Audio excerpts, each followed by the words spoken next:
The story of my life. All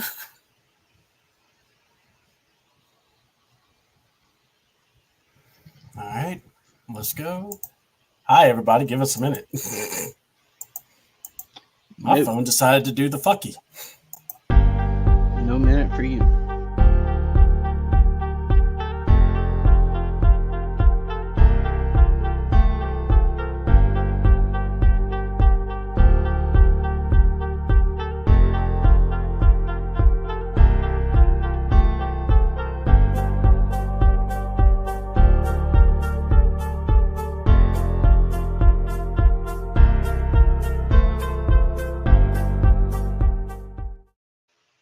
All right, ladies and gentlemen, welcome to the Wrestle Review with C Double and the panel. And today we got Jerry from the Lone Wolf, Jerry Nims, and we are gonna hang and bang. We're gonna talk Smackdown and Raw.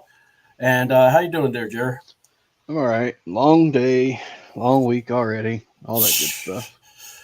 You know, that's the same thing for all of us, actually, because I felt the same way. It was not fun. I had a long week myself already, and it's only Tuesday. Right. And it's like, okay, well, I hate this already. So, Lord, I'm having also phone issues. So if anyone's trying to contact me, sorry, but my phone decided to have viruses too. So stop watching porn. You know, look, I don't tell you what to do during your time off. I don't tell Ladarius what to do on his time off. By the way, speak of the devil, he shall arise. I think this man is causing my phone to have issues. Ladarius, how are you doing, my friend? Good. How are you guys? I would say I'm doing great, but I'd be lying. So we're here. I was trying to pull up reviews for SmackDown, and apparently my phone caught a bunch of viruses. So luckily I have McAfee security. We'll find out how good McAfee is, and I may be trying to give y'all a shout out. But if not, I'll bury you like I bury the other McAfee. So anyway, how y'all doing, man? How was your week? Y'all ready to talk some wrestling? Yeah, I guess so. Yeah, somebody's got to do it. I love my enthusiastic team. When the owner's down, we all rise up.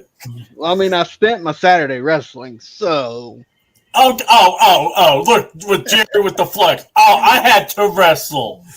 Did you win a championship like Chad Gable? Did you win a championship? I got to punch Charlie Anarchy and Tyler and Cody McCulley in the face. So okay, that is a good thing too. I can't. Not the Charlie Anarchy, but punching Cody McCulley in the face is a beautiful thing. Technically, I kicked Charlie Anarchy in the face. Okay, that's good. But again, it's Cody McCulley. I'll give you the win. But still, like Chad Gable said, did you give me a title?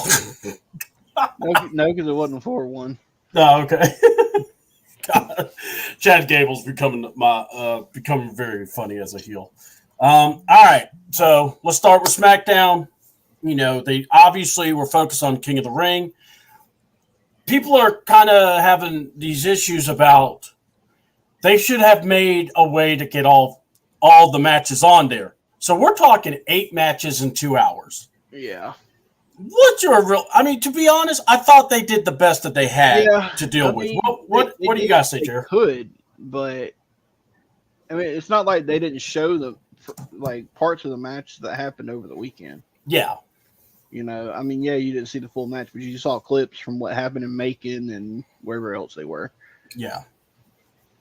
How about you, Ladarius? What did you think? I think it's interesting, especially when they moved some to Macon. But you know what? I don't necessarily have a problem with it, simply because at the end of the day, we have to understand if you really put all these matches on the show, we got to understand there's other stuff going on outside of the King and Queen of the Ring tournaments.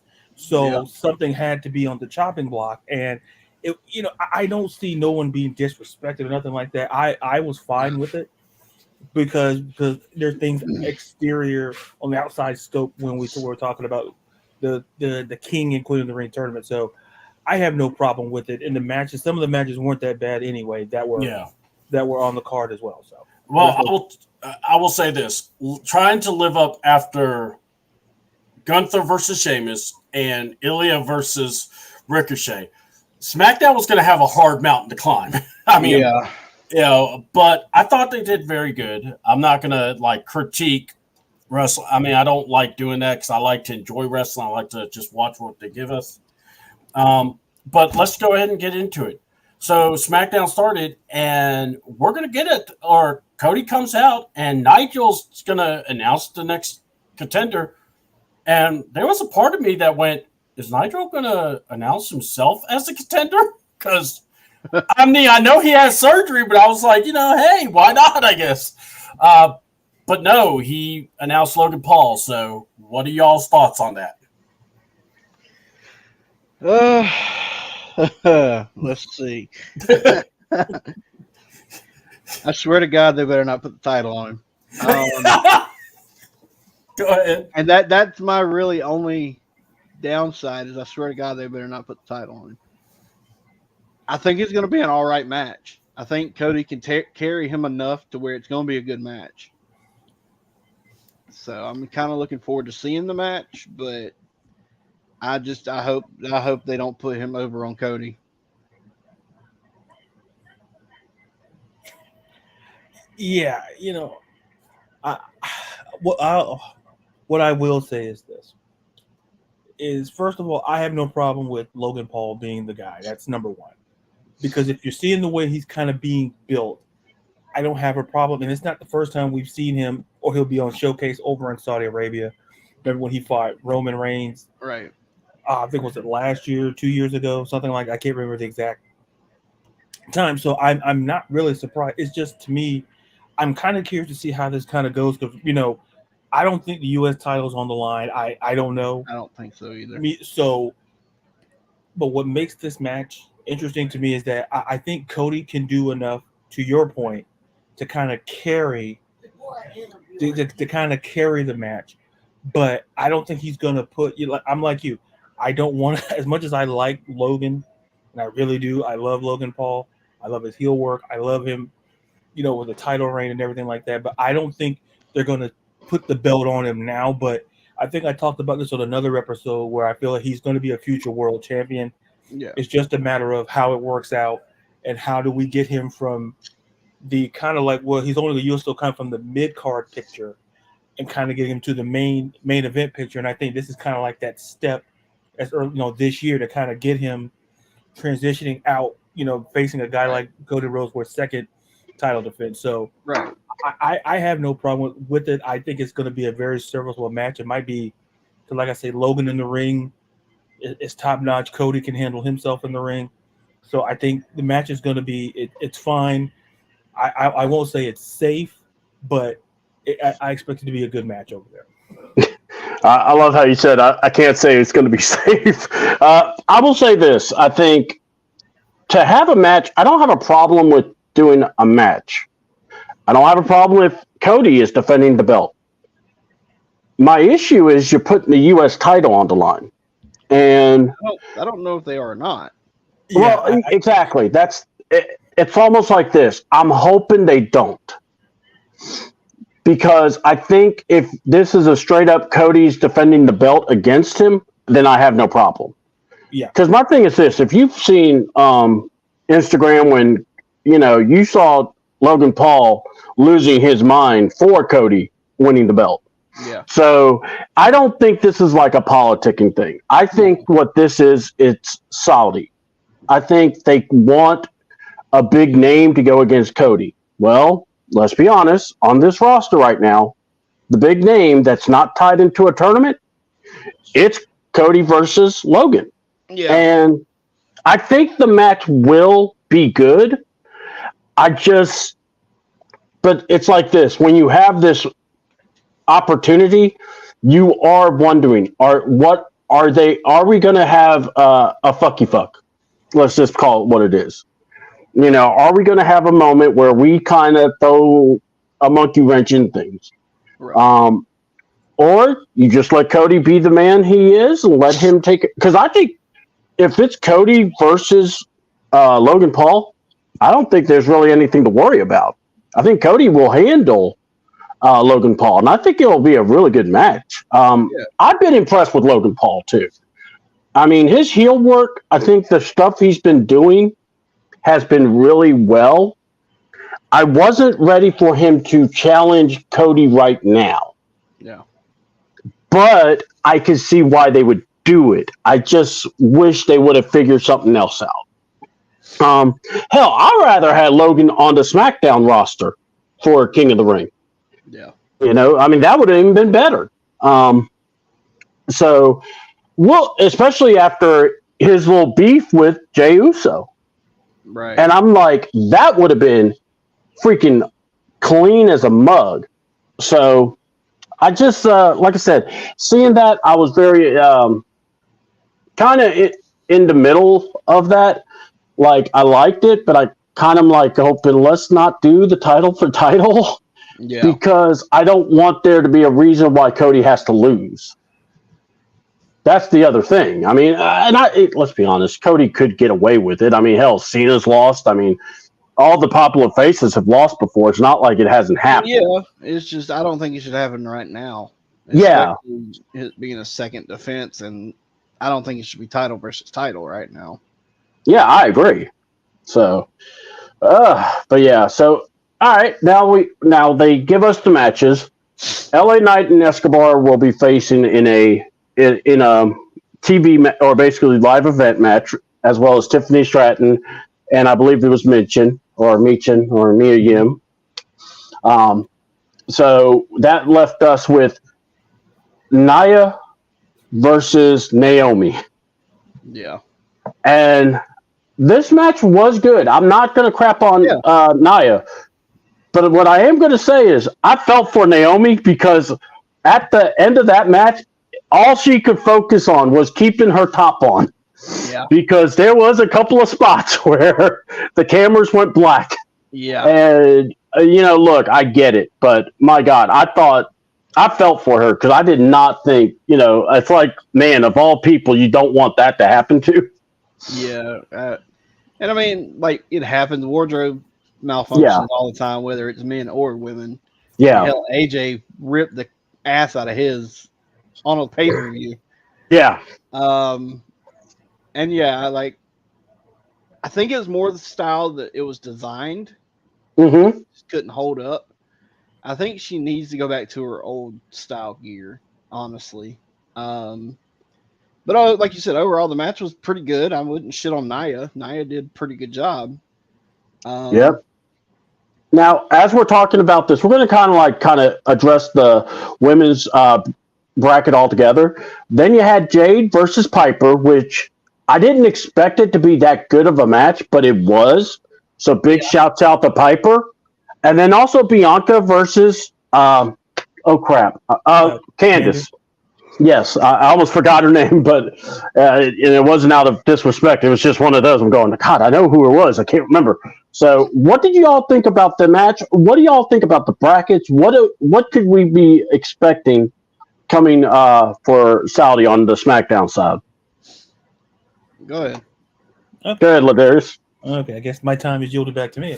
Because you are the women. Hold on. This man talks women wrestling and posts articles. Y'all need to follow this guy for real. Ladarius, you need to start also pumping your stuff because I want people to follow you too, man. You do a very good job, my friend. Pumping my stuff. I'll write that down. Pump my stuff. Yeah, man. Pump that stuff. Pump it up. Pump iron and then pump stuff. Pump the stuff. I'm a Scott Steiner promo, baby. Go to Planet Fitness, then go home and pump stuff. All right, got it. Yeah. Stop for a sandwich before going home. No, but talking about the Queen of the Ring side for SmackDown, to me, it's a very intriguing side because we have this dynamic where we could potentially see Jade versus Bianca, which I think, as much as me as the fan want it, I just don't think it's the right time to have it. So I can see, I think with Tiffany, I think Tiffany's facing Bianca in the quarterfinals, I believe. So we might kind of see Stratton get the win there. But going back to the Nia and Naomi, I like that match because to me, and I've said this many times, Nia's return, she's put in the work. I don't know whether it's putting her under the Triple H era and the way she's being built. They're showing who she is, her personality. I think we're getting that under the Triple H era. We're starting to see a lot of these superstars show their personality attached to who they really, kind of like to who they are. And I kind of see that with Nia. And I'm kind of curious to see how Nia goes in this tournament. But here's the thing. The Jade and Piper Niven match was good. To me, it just sucked that someone had to be on the losing end of that match because I really, really like both, especially Piper Niven. I really like her.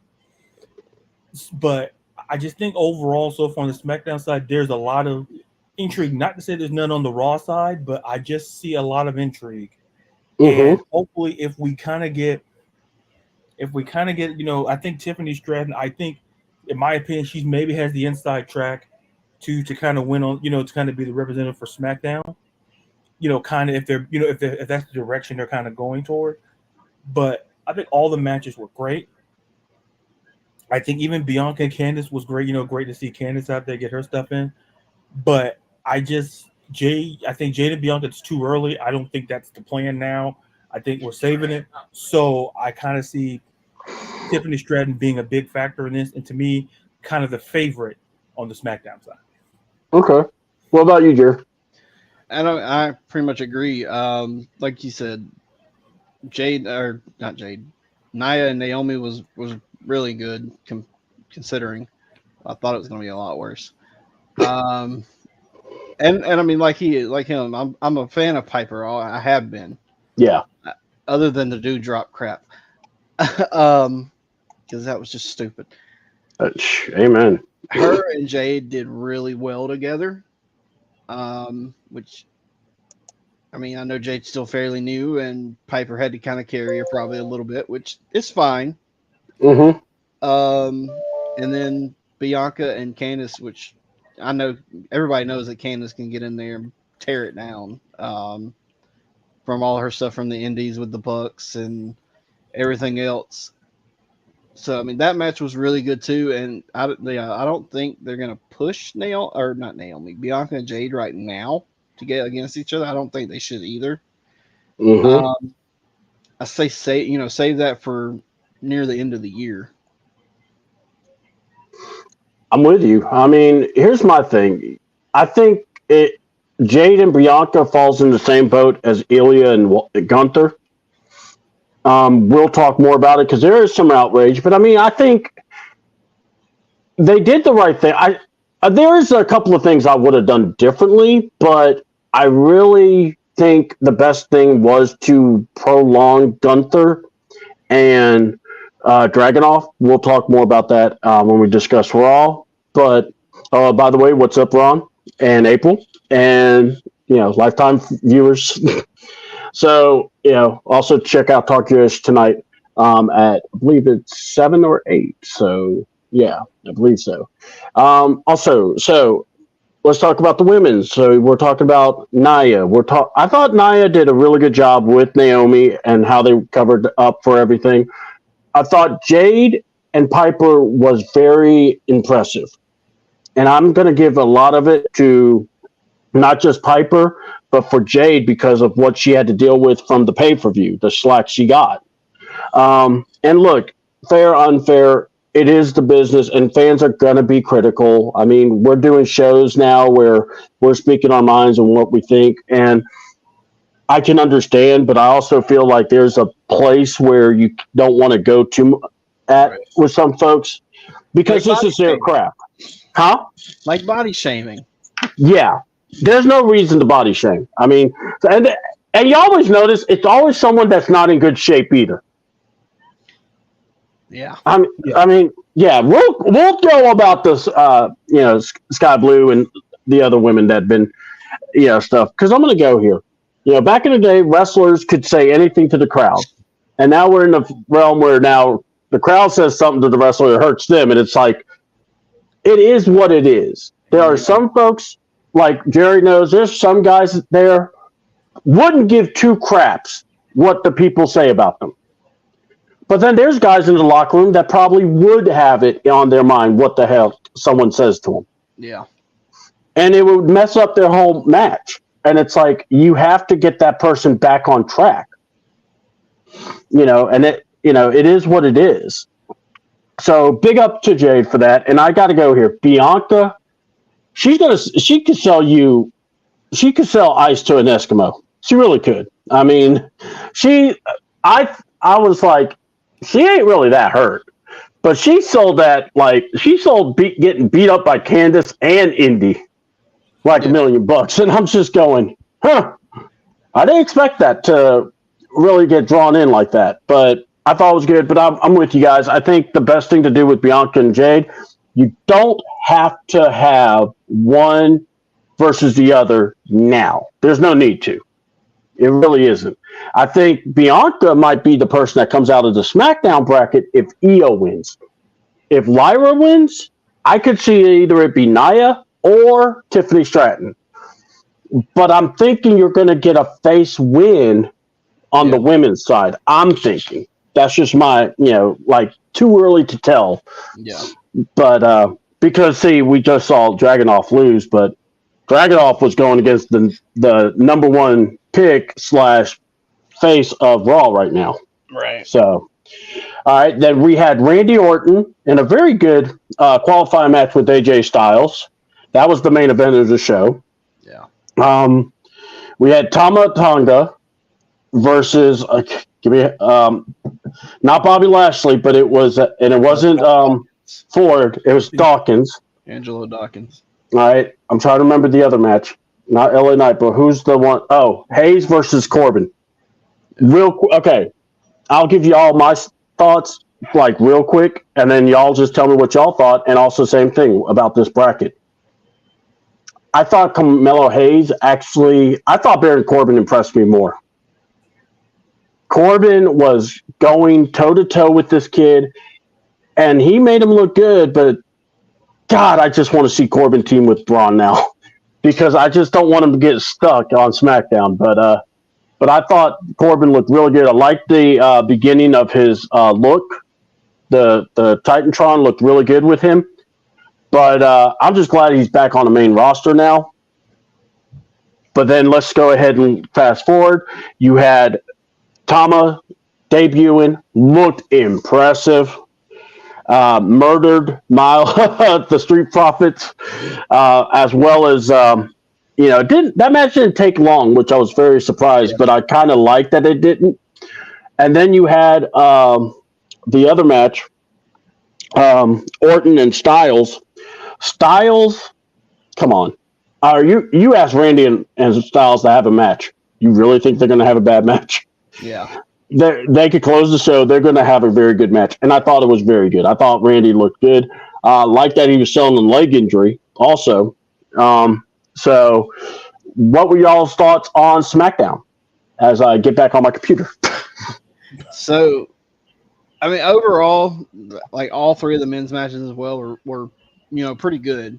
I'm just still not a Baron Corbin fan. I never have been. Yeah. But I mean, that match was good, and Carmelo did. He was Carmelo. Tama and Dawkins, like you said, that match shouldn't have lasted very long with them pushing Tama the way they're pushing him, and him being that crazy person. Mm-hmm. So that match, it went the way it should have went. And then, like you said, AJ and Randy, they're not going to have a bad match. They never have when they've worked each other. So, I mean, everybody knew that match was going to be top tier. Yeah. What do you think, Ladarius? What I will say is this. I enjoyed Carmelo versus Baron. I like Baron Corbin. I really do. But like one little spot in the match that I enjoyed was that when Carmelo slapped Baron in the back of the head. That to me it was hilarious to me. Just because of A, the slap, and then B, Baron's reaction. But as far as the match was just, it was good. Carmelo kind of staying on that trajectory kind of we all expected. Tonga and Dawkins, I didn't expect that match to last. I thought it was gonna be like an under 10-minute match. I didn't expect it to last super long, and that's no disrespect to Tonga nor Dawkins, but it didn't feel like it didn't need to have to go super long. And as for and as for Orton and as for Styles, listen, they put on a masterclass. So It was another great match. And now I'm intrigued about an Orton Tonga match. Yeah.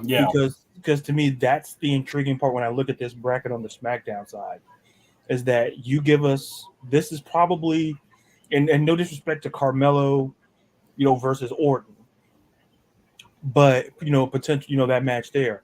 But to me, a Tonga versus Orton match kind of feels the way we're going.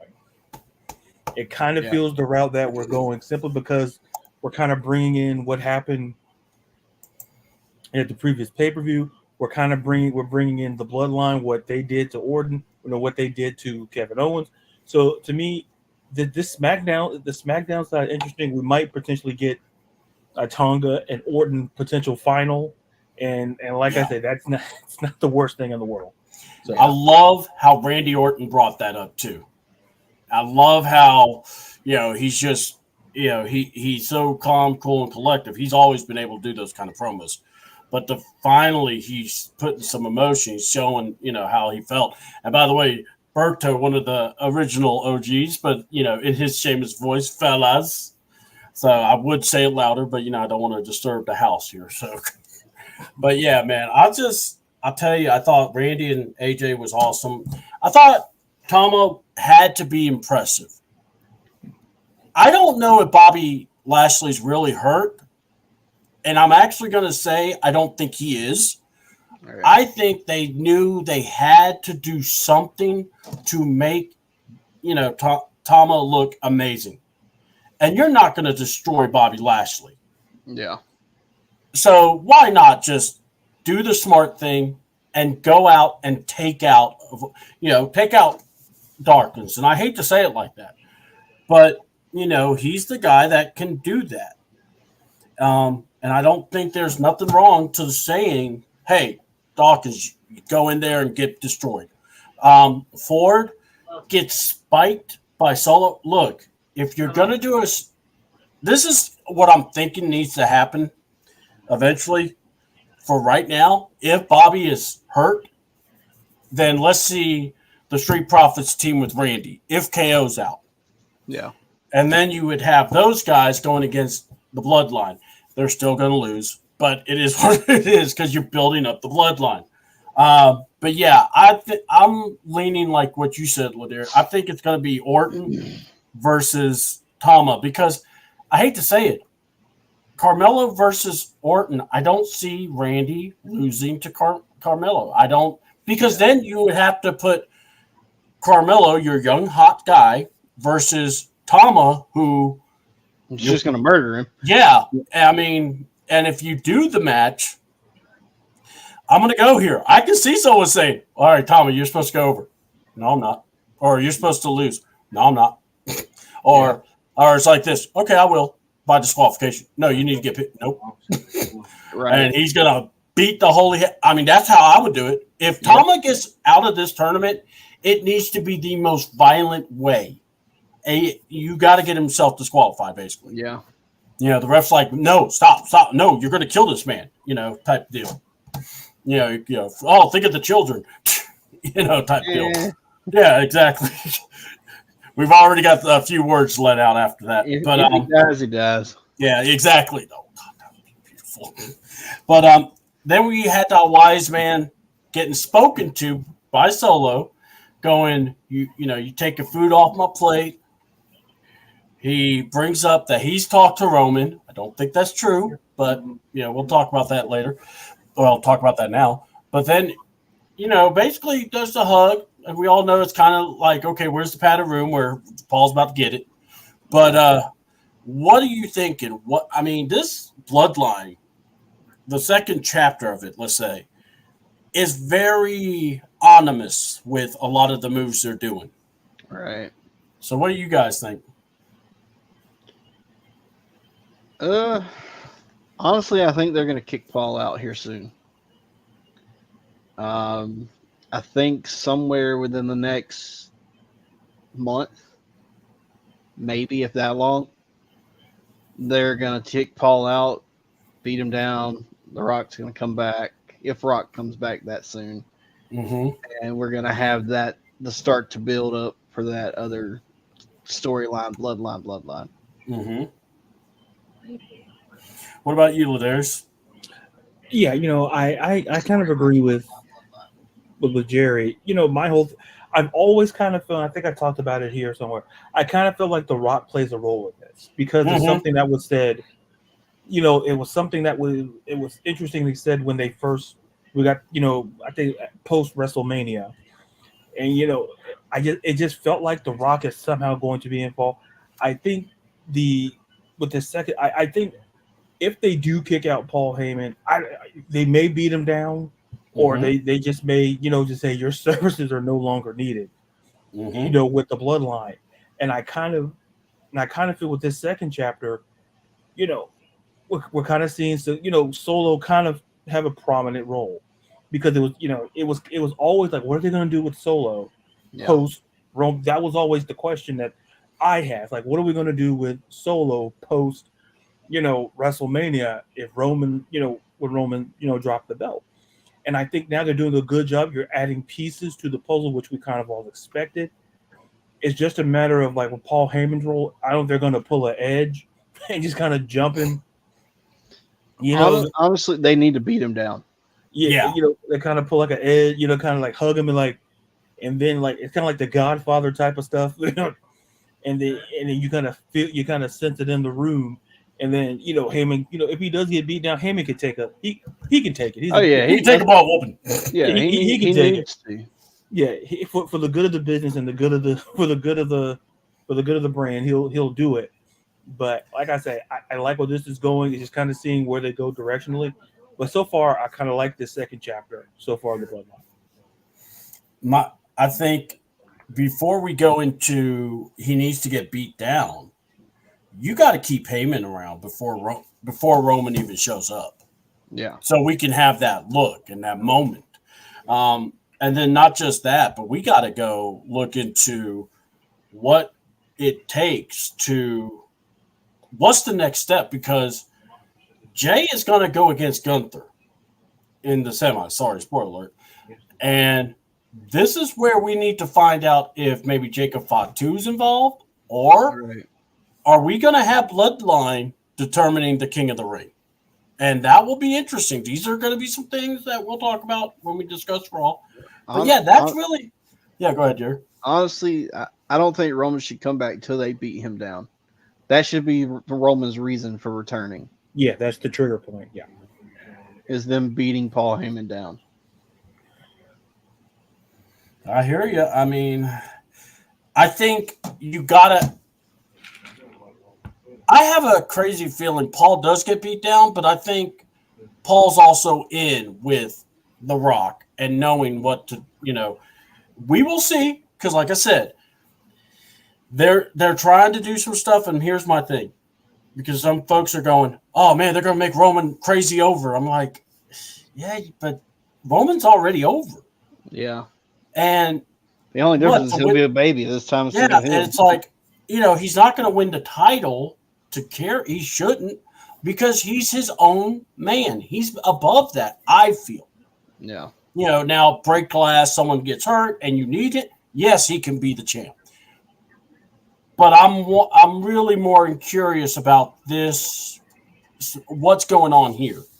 And I think the segment with Solo, what are y'all's thoughts about people saying that Jacob Fatu, they're holding him back because they don't want him to outshine Solo? What's y'all's thoughts? Go ahead. Go ahead. Double dare. No, pass. Duck goose. I understand the logic. Mm-hmm. But just because you understand the logic doesn't mean you agree with the logic. And that's kind of how I feel here. I don't necessarily feel that Fatu would take the shine off of Solo. I think it's just a matter of perception. Because to me, I think it goes into how you introduce Jacob Fatu. That's the important thing.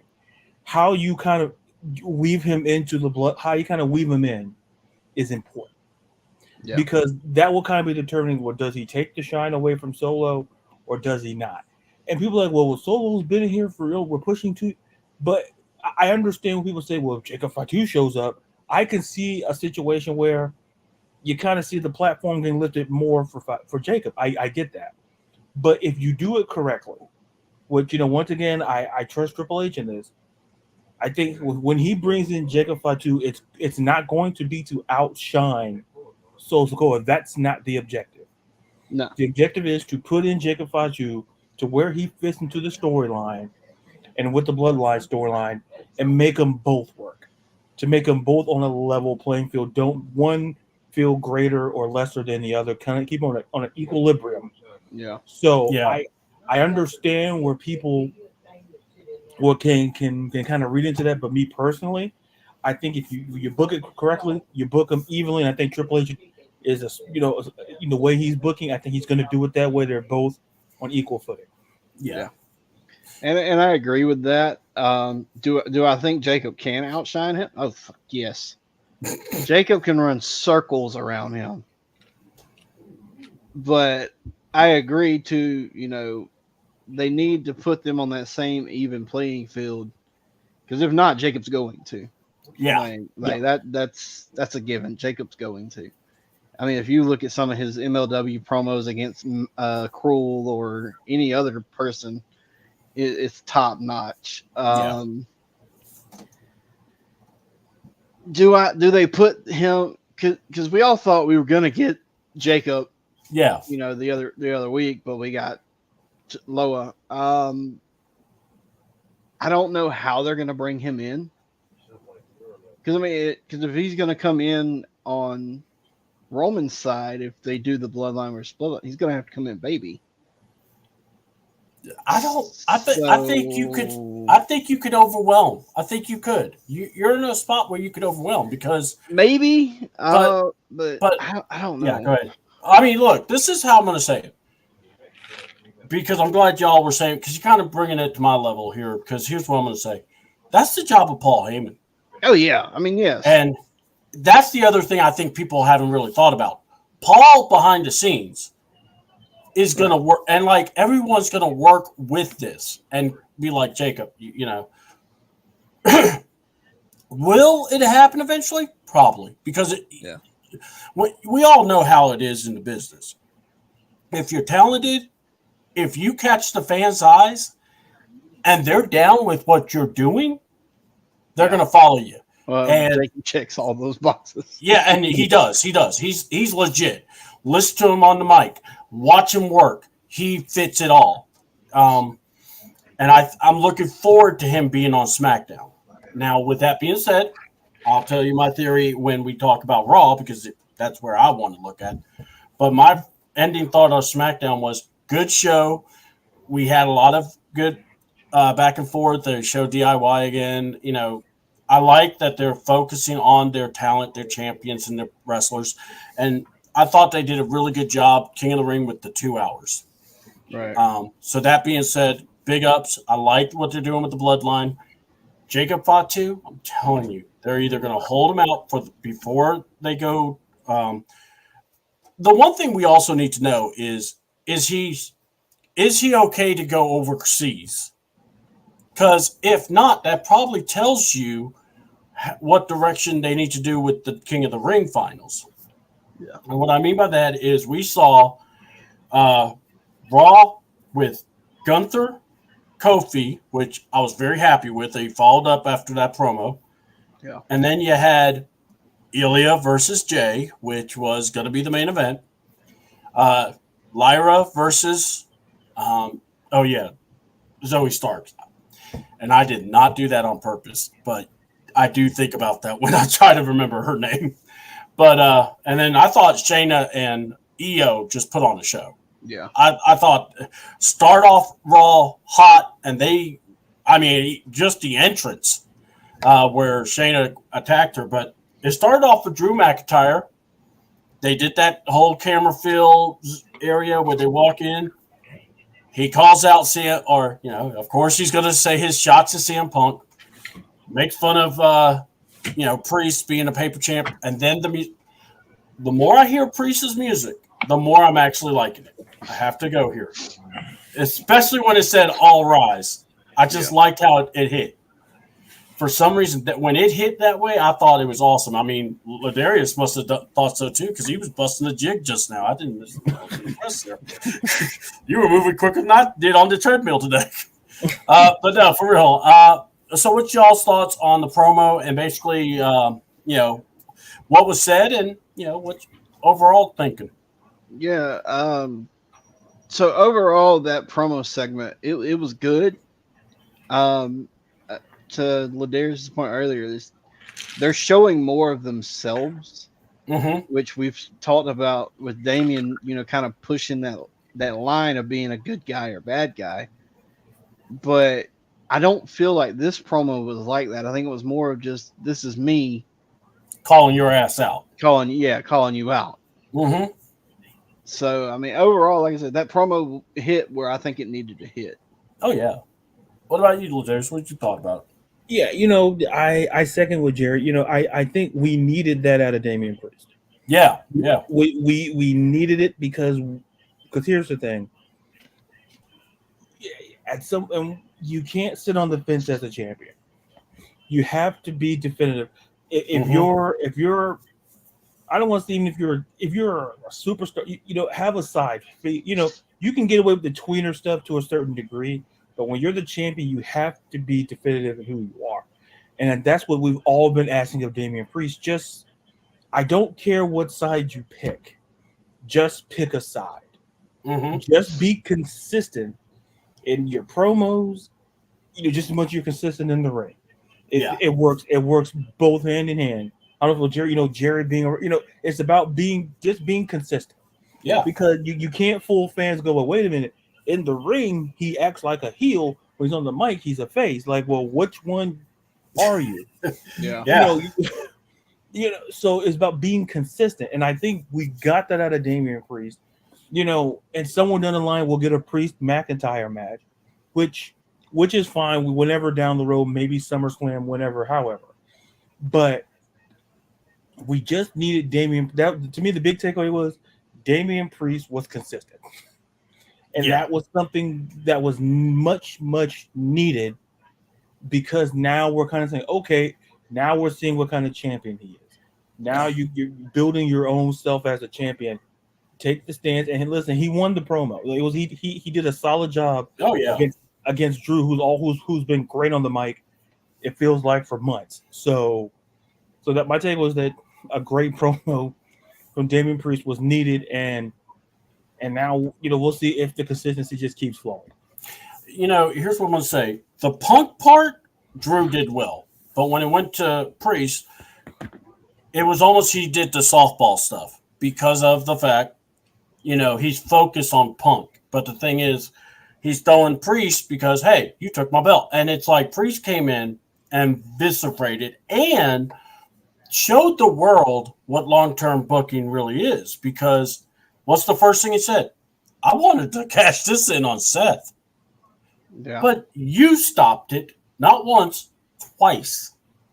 You need to buy yourself a big mirror and blame that asshole. And then, I love that line. That was awesome, because then not only that, he says, you blocked me a couple of times. Then you came out on the mic and said, hey, what you do is you beat the champ, and when the champ's at his weakest, that's when you cash it in. Yep. You're the one that brought that up, not me. And then you went, and I love this part.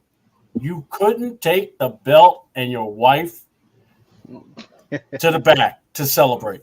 You had to go to Punk and get your ass beat by a one-armed man. I mean, not wrong. I mean, exactly. It's like, tell me when you're telling lies. But right, like he's cooking here. He's cooking. Oh, he did. And when he said that part, I was like, yeah, he won. Because it's, and it's like, dude, he said, you chose the belt or you chose Punk over your wife. And I'm like going, yeah, we're done. Yeah. He ain't coming up from that one. Yeah, don't No, talk. not at all.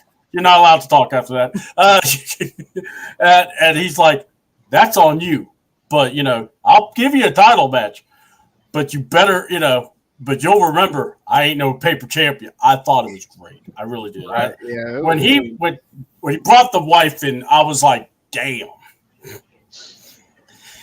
All right, so we had Io versus Shayna. We had Lyra versus Zoe Starks. What was y'all's impressions of the match? What do y'all think about the semis? That basically after both matches, it's going to be Io versus Lyra. What do y'all think?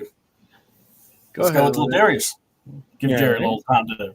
Yeah, I'll take it from here, and we'll be right back. No. We'll drive off the road. I'll throw the commercial. That's it. No. Listen, when it comes to Io and Shayna was it was a great match. You got contrasting styles making it work. We know Io just so great in the top rope. Shayna just a technical, one of the better technical wrestlers, male or female, that I've seen, and it worked. Right. And to the point where it was a great match. It was back and forth. You saw hold after hold. You saw this, and it worked.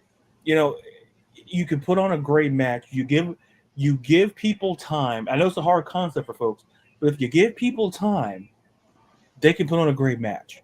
And that's what we got from Io and Shayna. Now, as for Lyra and Zoe, this match was interesting because when I look at Lyra, once again shows she was ready. She was ready for the main roster. And once again, Zoe, no slouch in the ring on her part. Right. It's just the takeaway is that I noticed stuff online where like, oh, well, Lyra is this. And I simply tell people this. Is understand this. If you don't understand, I tell people this. If you don't like somebody, I'd rather you say that than question their ability in the ring. Because if you don't like them personally, just say that. Because here's the thing. You can despise somebody as a human being, but you got to respect their talent in their profession. Because at the end of the day, Lyra, and if you don't like Lyra, and it came more toward Lyra because I told people like, oh, well, Zoe should have won. And here's the thing. I like Zoe. I really do. Yeah. Nobody's getting buried. Shayna's not getting buried and Zoe's not getting buried. It's people online, and that's why I put out a simple tweet today. It's wrestling. It's not that serious. It's not that serious. We're not voting. We're not trying to put a man on the moon. We're not trying to do anything complex here. It's wrestling. Speak for yourself. Exactly. I spoke for myself and countless others. But going back to these two matches, I expect Io and Lyra to be great because they're great. Io, former champion, bringing experience. Both former champions in their own right, bringing it, and it's going to be great television. It's going to be a great match because if you haven't seen Lyra Valkyrie, if you haven't seen her, use Google for other means, and go look at some of her stuff in NXT, and see how great of a and just see her in action in the ring. I expect this to me was. I think this matchup is going to be interesting to see because you could really go either way. Yeah. We have storyline dynamics kind of involved. What we talked about earlier with Bianca. So this match has. That's what I like about nothing to down the King of the Ring tournament, but this Queen of the Ring, there's dynamics here. Yeah. We're doing a storyline because we could get a potential Bianca and Io once again. We could get that match. We could potentially get Lyra and Tiffany, who NXT stuff. We can go a lot of different ways. Yeah, that's why Hunter's kids. Yeah. So that the women's, this Queen of the Ring tournament is just interesting because not to say there's nothing on the men's side, but this has a lot of interesting dynamics here. I'm just super curious to see how. I'm just looking forward to the match. Yeah. What say you, Jerry? Yeah, I mean, all three, both women's matches were really good. I wasn't expecting Io, I was expecting it to be Shayna. I'm not gonna lie, but I'm not upset Io won because with Lila winning, that ties together the whole she's been saving Becky. Yeah, all this, like you said, storylines building on top of it, and because I mean, the past, she worked Dakota last week. Right before the match, she saved Becky from damage control. Yeah. She saved Becky this week from damage control. Not from Liv. Yeah, not from Liv. Not from Liv. But I'm not upset with either, which I wanted Lila. I wanted Lila to be in this and get near, if not to that final spot. And I mean, and like he said, I'm a Zoe fan. I like Zoe.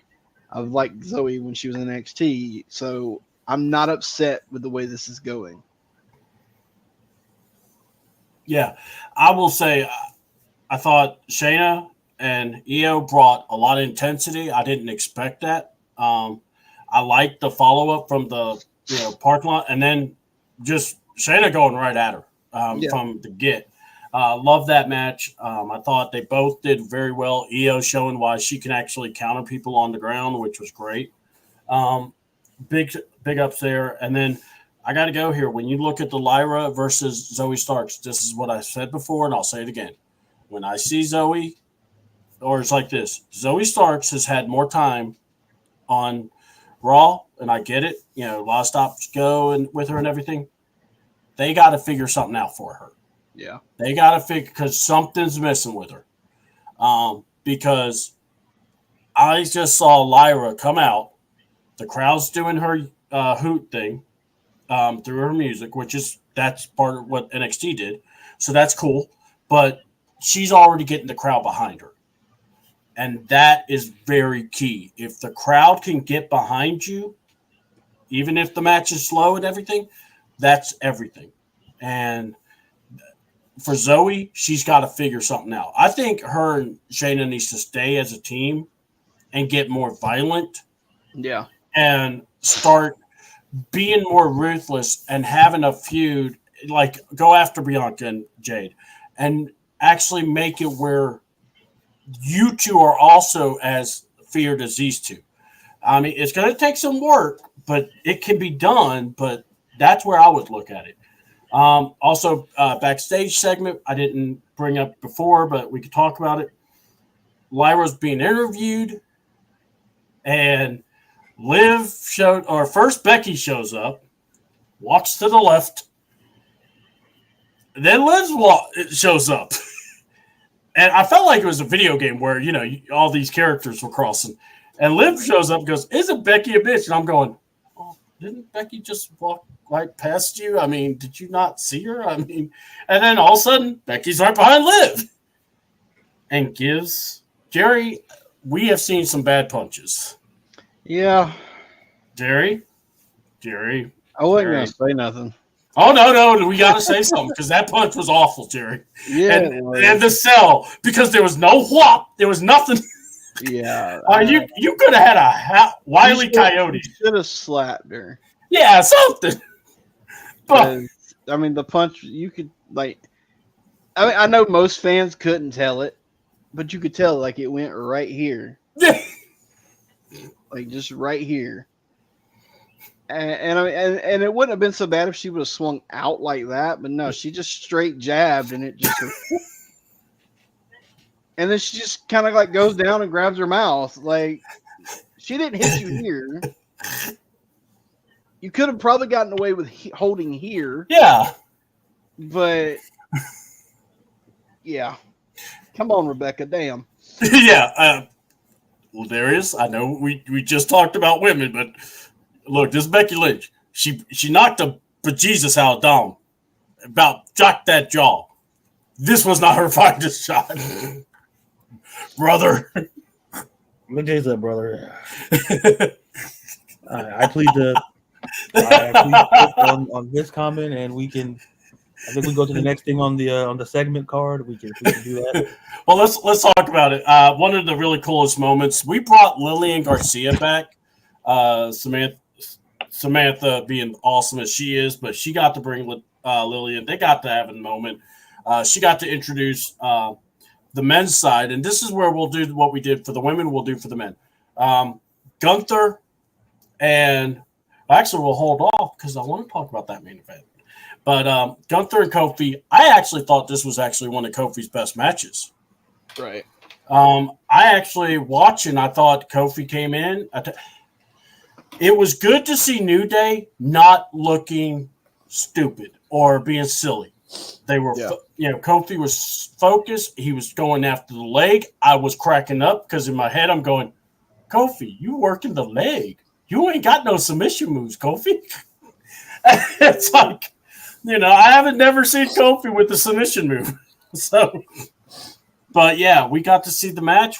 What was y'all thoughts about Gunther? I mean, look, this is one of those fill in the blank. Yeah, we know Gunther's winning, but yeah. But what did you think about the match? You want to start, or you want me to? I'll let you start this time, Jim. Okay. So, like you said, we knew Gunther was going to win. It's given. Mm-hmm. I didn't expect Kofi to get as much as he got. But like you said, it was nice to see that more aggressive side of Kofi.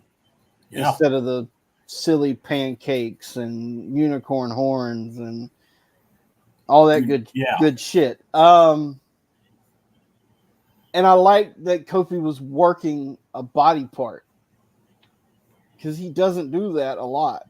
No. So it was something different. It was more of like, I don't know how to word it. It was more than what he normally does. Yeah, it basically was going against a total Kofi Kingston style match that he normally wrestles. Yeah. And I mean, it made you believe that Kofi could beat him. Yeah. And I was, for a second there, I was like, wait a minute, he might beat him. I would have been stunned, but yeah. So if you could put that doubt, then you did your job. Exactly. That's for dang sure. And especially when you're making one of the boys doubt. Yeah. Essentially. Yeah. So go ahead there, Ladarius. Yeah, I kind of agree with you. This match, I like Kofi, and it was interesting. It was different seeing him going after a body. It was really different, but you saw that next level aggression, which made the match that much better because it was something. It was, as much as I love the New Day, we needed to see something different. We love the pancakes, we love the bootios, we love all the, we love all of that. Right. But when you're facing Gunther makes you put your A game on. He makes love that. Yeah, I love what you just said there. He makes you take it to that level that you thought you didn't have or that you had, but just revamped it, and that's what we saw in this match. And to me, we kind of knew Gunther was going to win, but to me, it's like, how is he going to win? Because Gunther's one of those rare guys that he doesn't have like one set finish. He can beat you on the mat. He can beat you via pinfall. So you're like, well, how are we going to get to the end?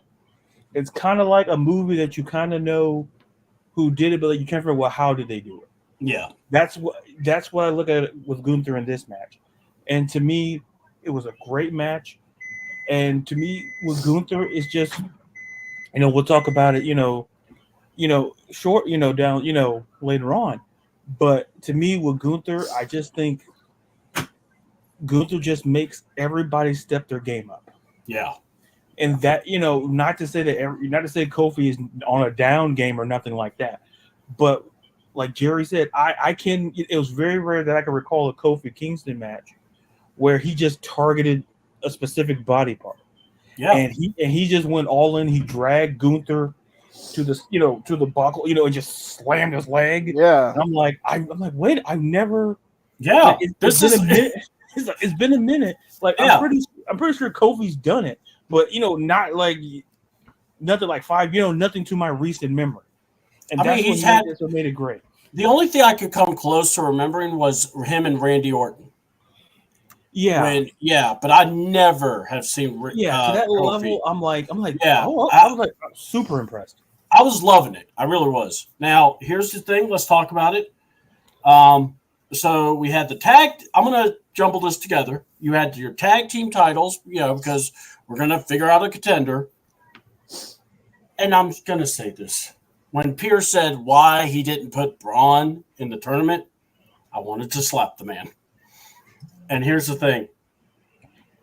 Now you're making Braun a heel, but my thing is just flip it and just go get Baron and put those two together and let them wreak havoc.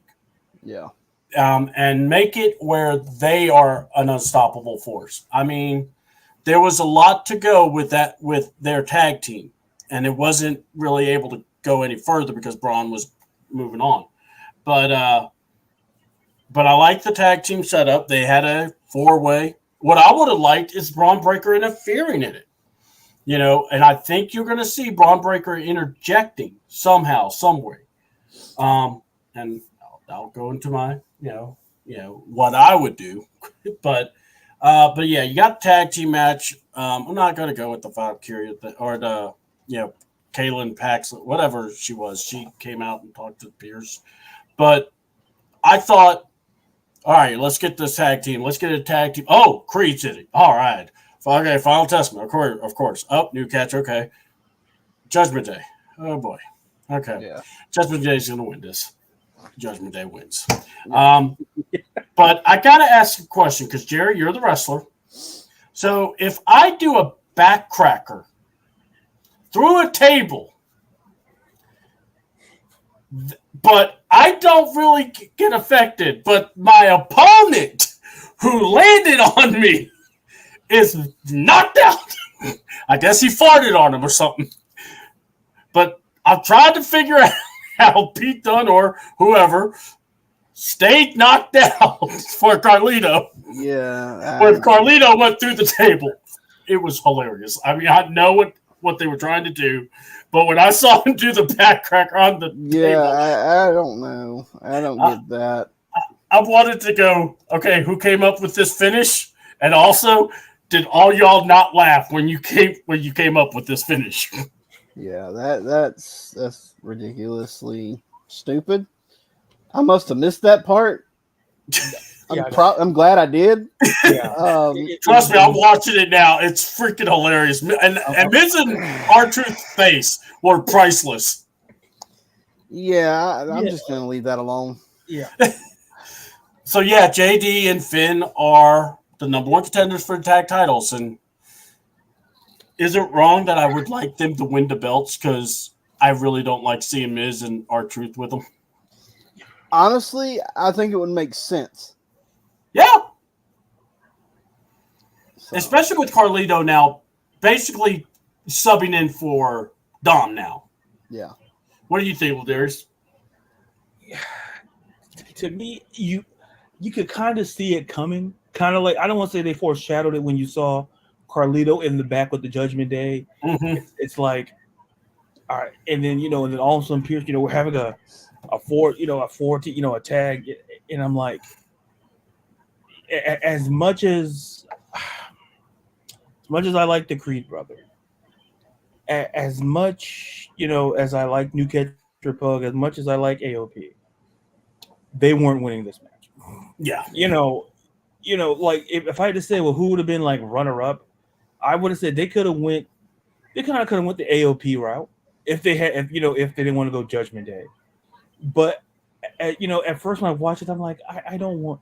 But things started forming. With Carlito coming into play, I'm like, I see what they're doing. Yeah, it's like, And like, notice I always say when he didn't have the apple, I was always suspicious. When he had the apple, I'm like, this is the man who it was the whole time. People are like, what's your point? I've seen. And he shaved the mustache. Yeah. So he wasn't like Dom and had the Dirk Diggler mustache.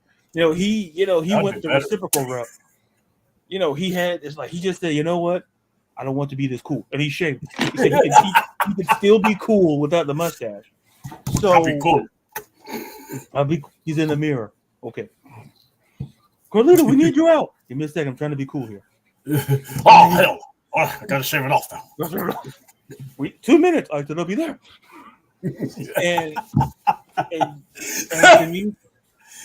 and to me, that's what makes this dynamic. Like I said, we always question like the second chapter, like what were they going to do with Judgment Day without Rhea Ripley? We're kind of seeing the answer. It's kind of like what was going to happen to the Bloodline without Roman Reigns, where you're seeing that too. So when you have your top people out, where do you go? And you know, all things considered, like Dom is out, so but you still keep him on television, which is important.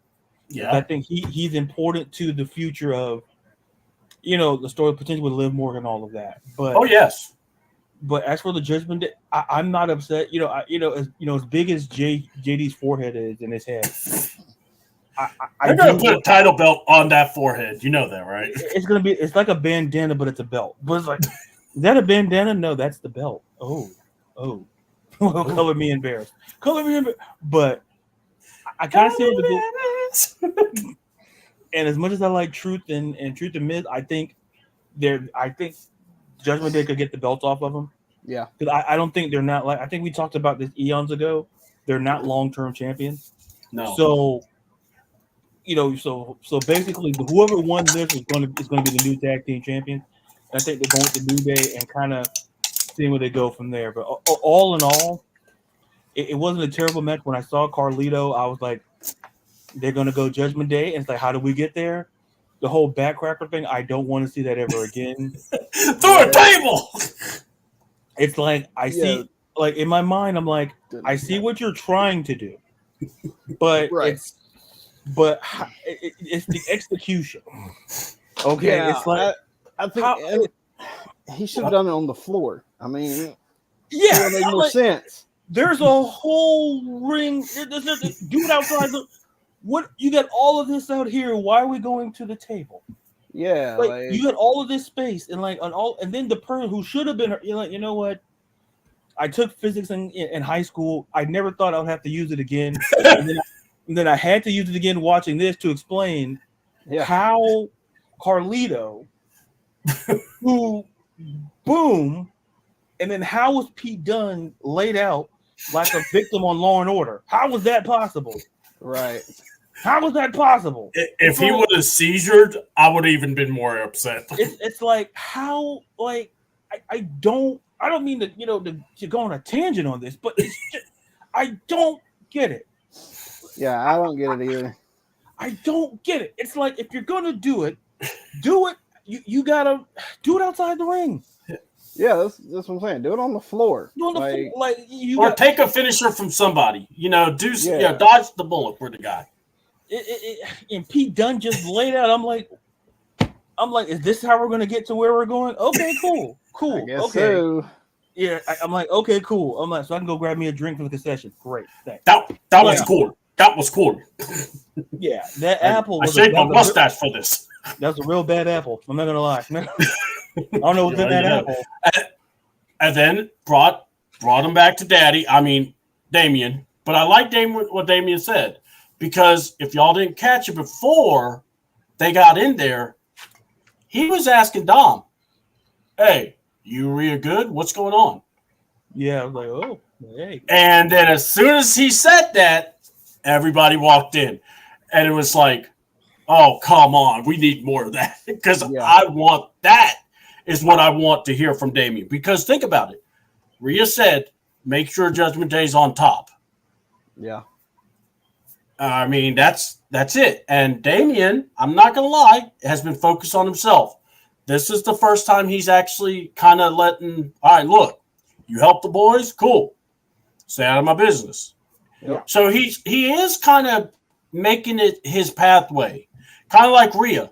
She didn't want people to help her with her stuff. She always handled it. So it's not like they're doing too much craziness. Yeah. He looked at Carlito and said, we handle, and we're dealing with cowards. I'm not scared of Rey Mysterio. First of all, Carlito, I need you to look in the mirror and make sure, or look at Rey Mysterio and look at yourself and go, okay, I'm not afraid.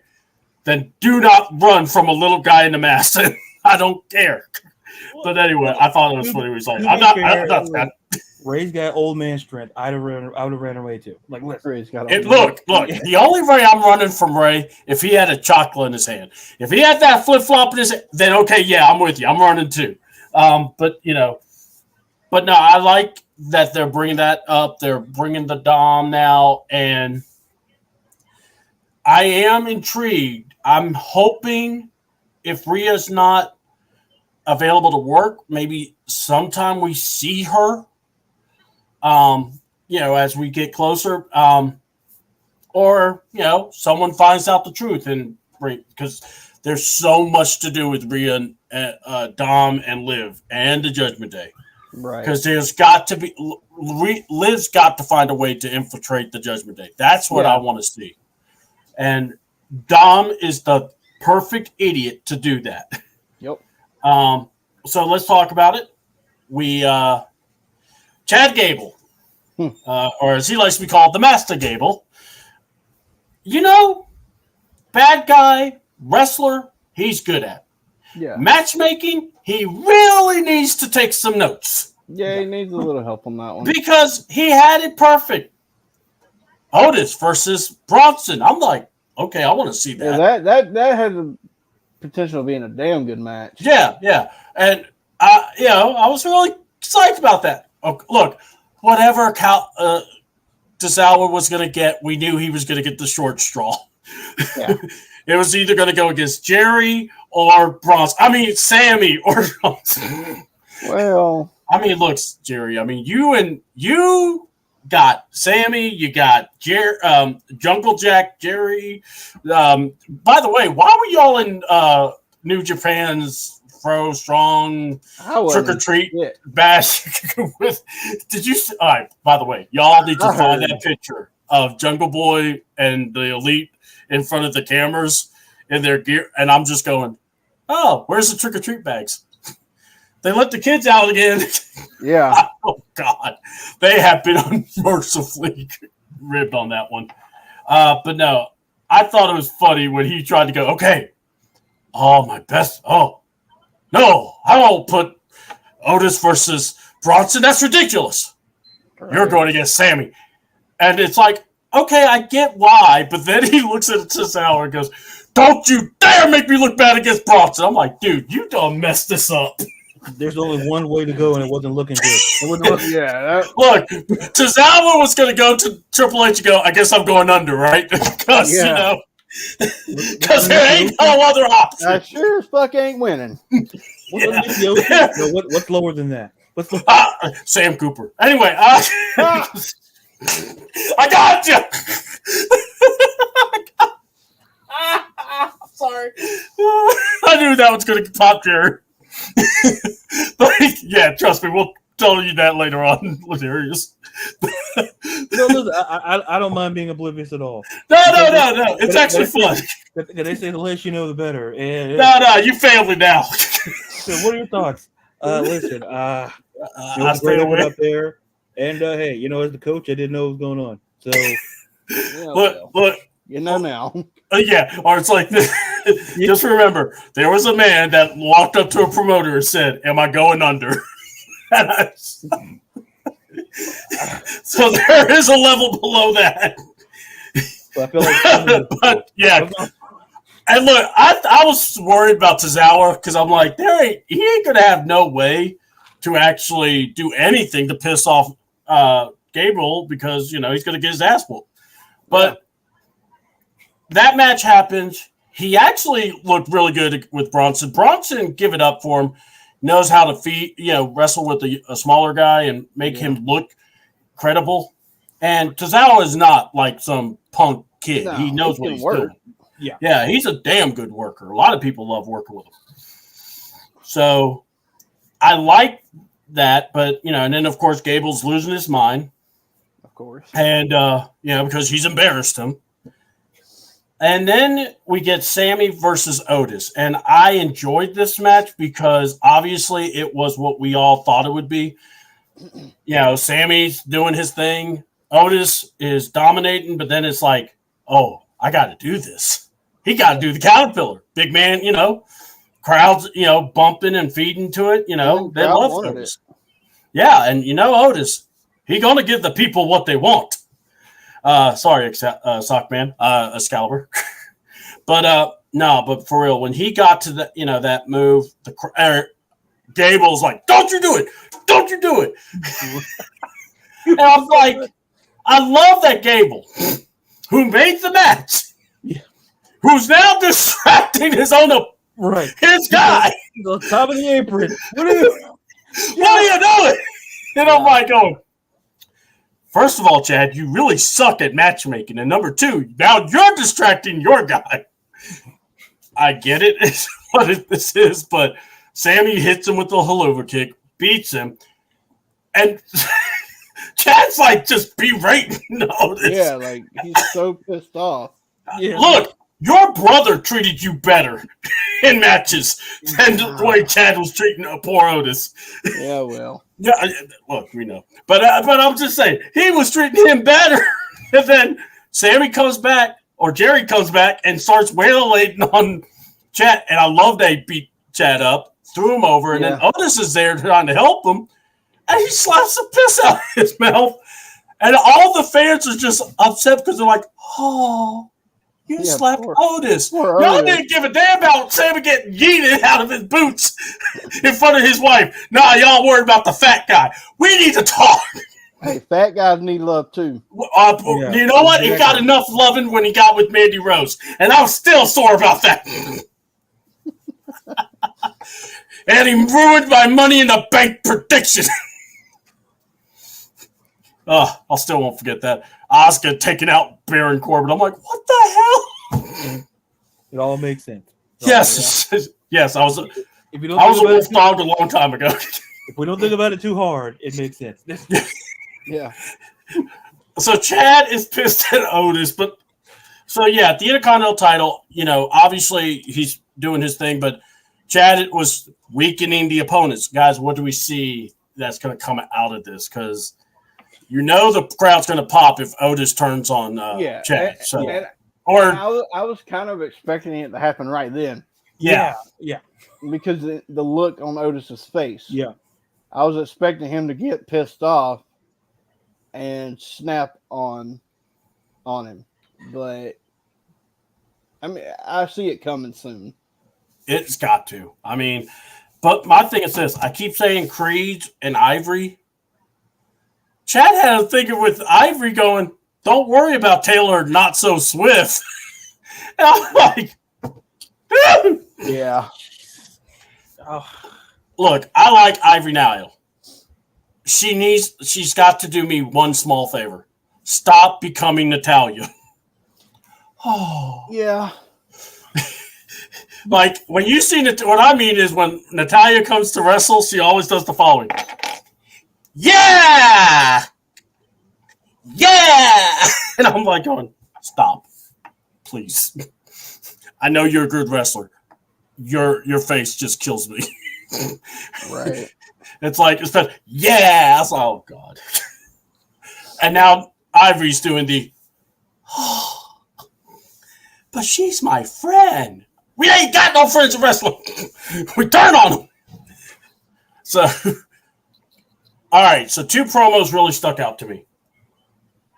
And it was Kaiser going off on Kathy Kelly about Sheamus, but then defending Gunther. But, oh, my God, I loved it. And I was trying to figure out who are the people behind him. Because now WWE's got me watching every angle to see if someone's talking. Right. In the background. So, I still didn't know who. But, yeah, Kaiser, and then also Ilya. Guys, I'm going to say this. Ilya Dragunov could be in Jay's body, and he would be the perfect wrestler. Entrance, music, ability, talking. Ilya just brings it so full throttle. He's talking and just pouring his soul, and then he looks over, and there is Gunther.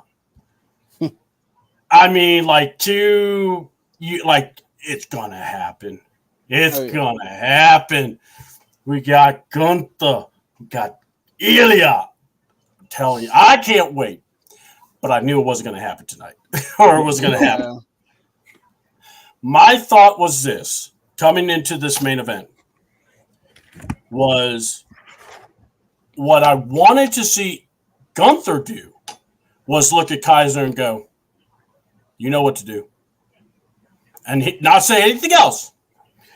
Kaiser causes the interference. Kaiser causes some kind of thing that Ilya gets thrown off at, and Jay takes advantage. Yeah. But they decide to do this, and it's now becoming the, as I like to call, the Ilya special. I'm going to run at you, and you're going to hit me with your move. But he does it so well. Yeah. It's like, this is the thing. Ilya's wins, losses, matches, promos, you're going to get sucked in by this man. Oh, yeah. And he is the best wrestler. I hate to say it, but it's like, I know you got Okada or Okody, you got Osprey, you got, Daniel and Dax, because Dax hard work.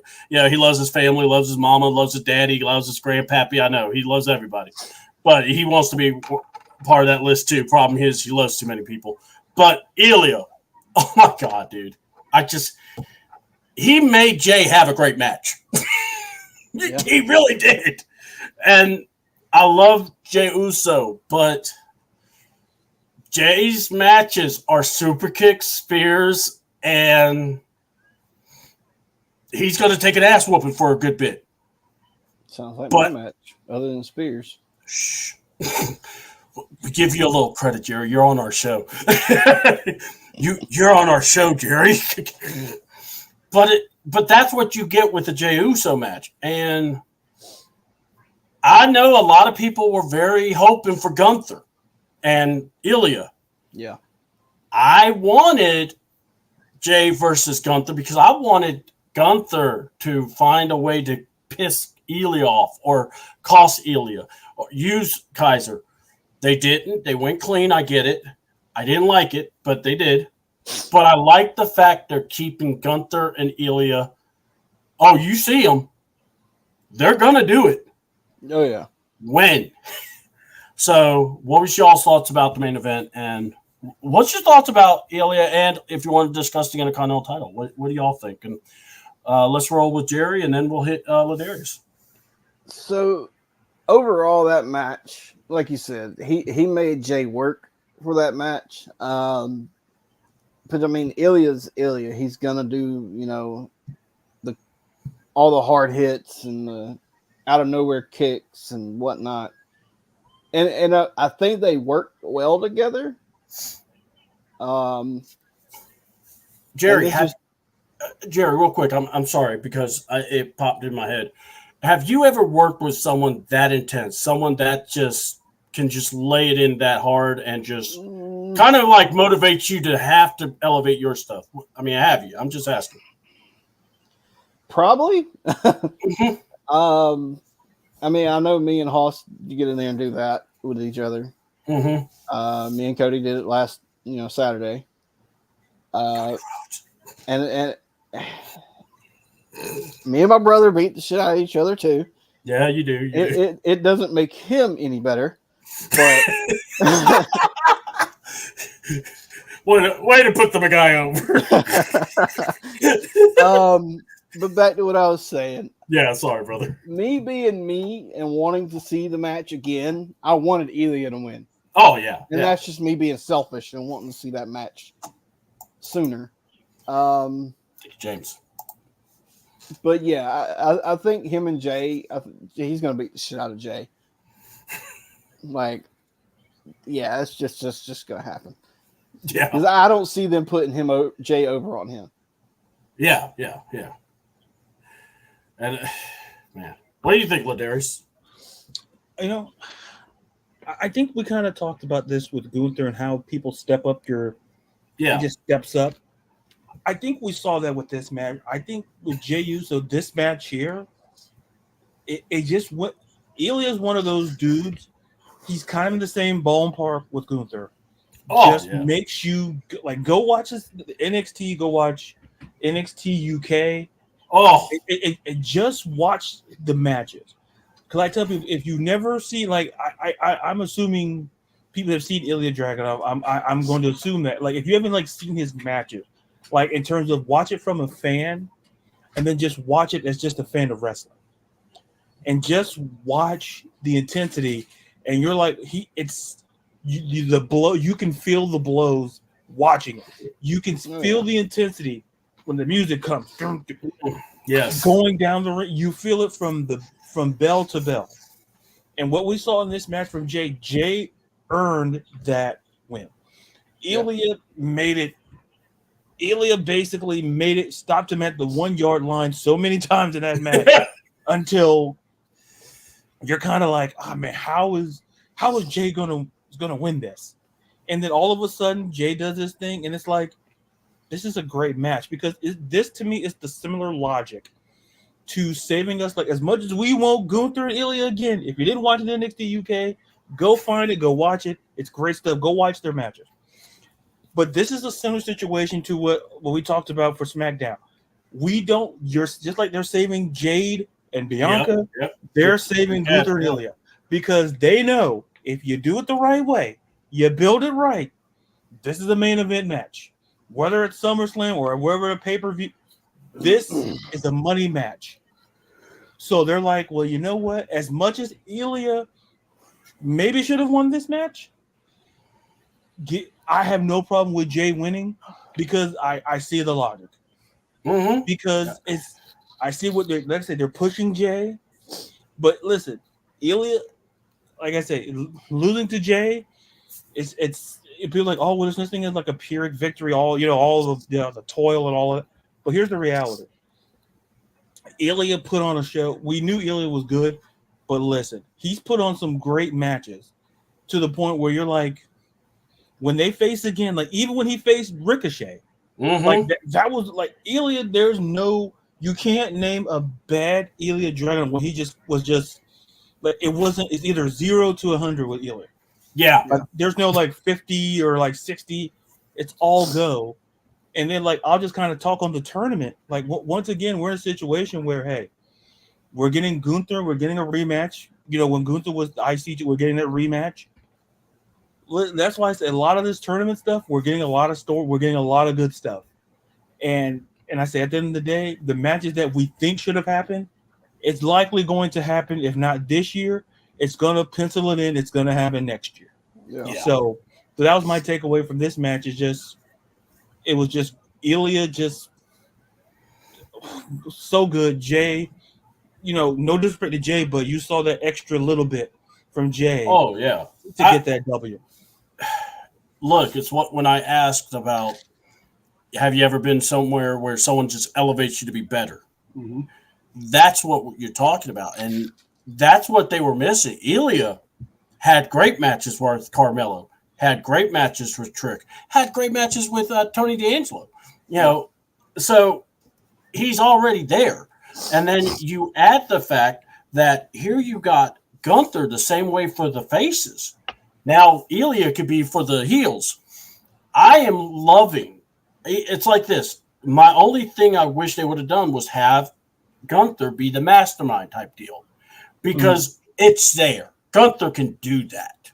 Yeah. It's not like he's doing anything out of school. But I like that they kept everyone strong.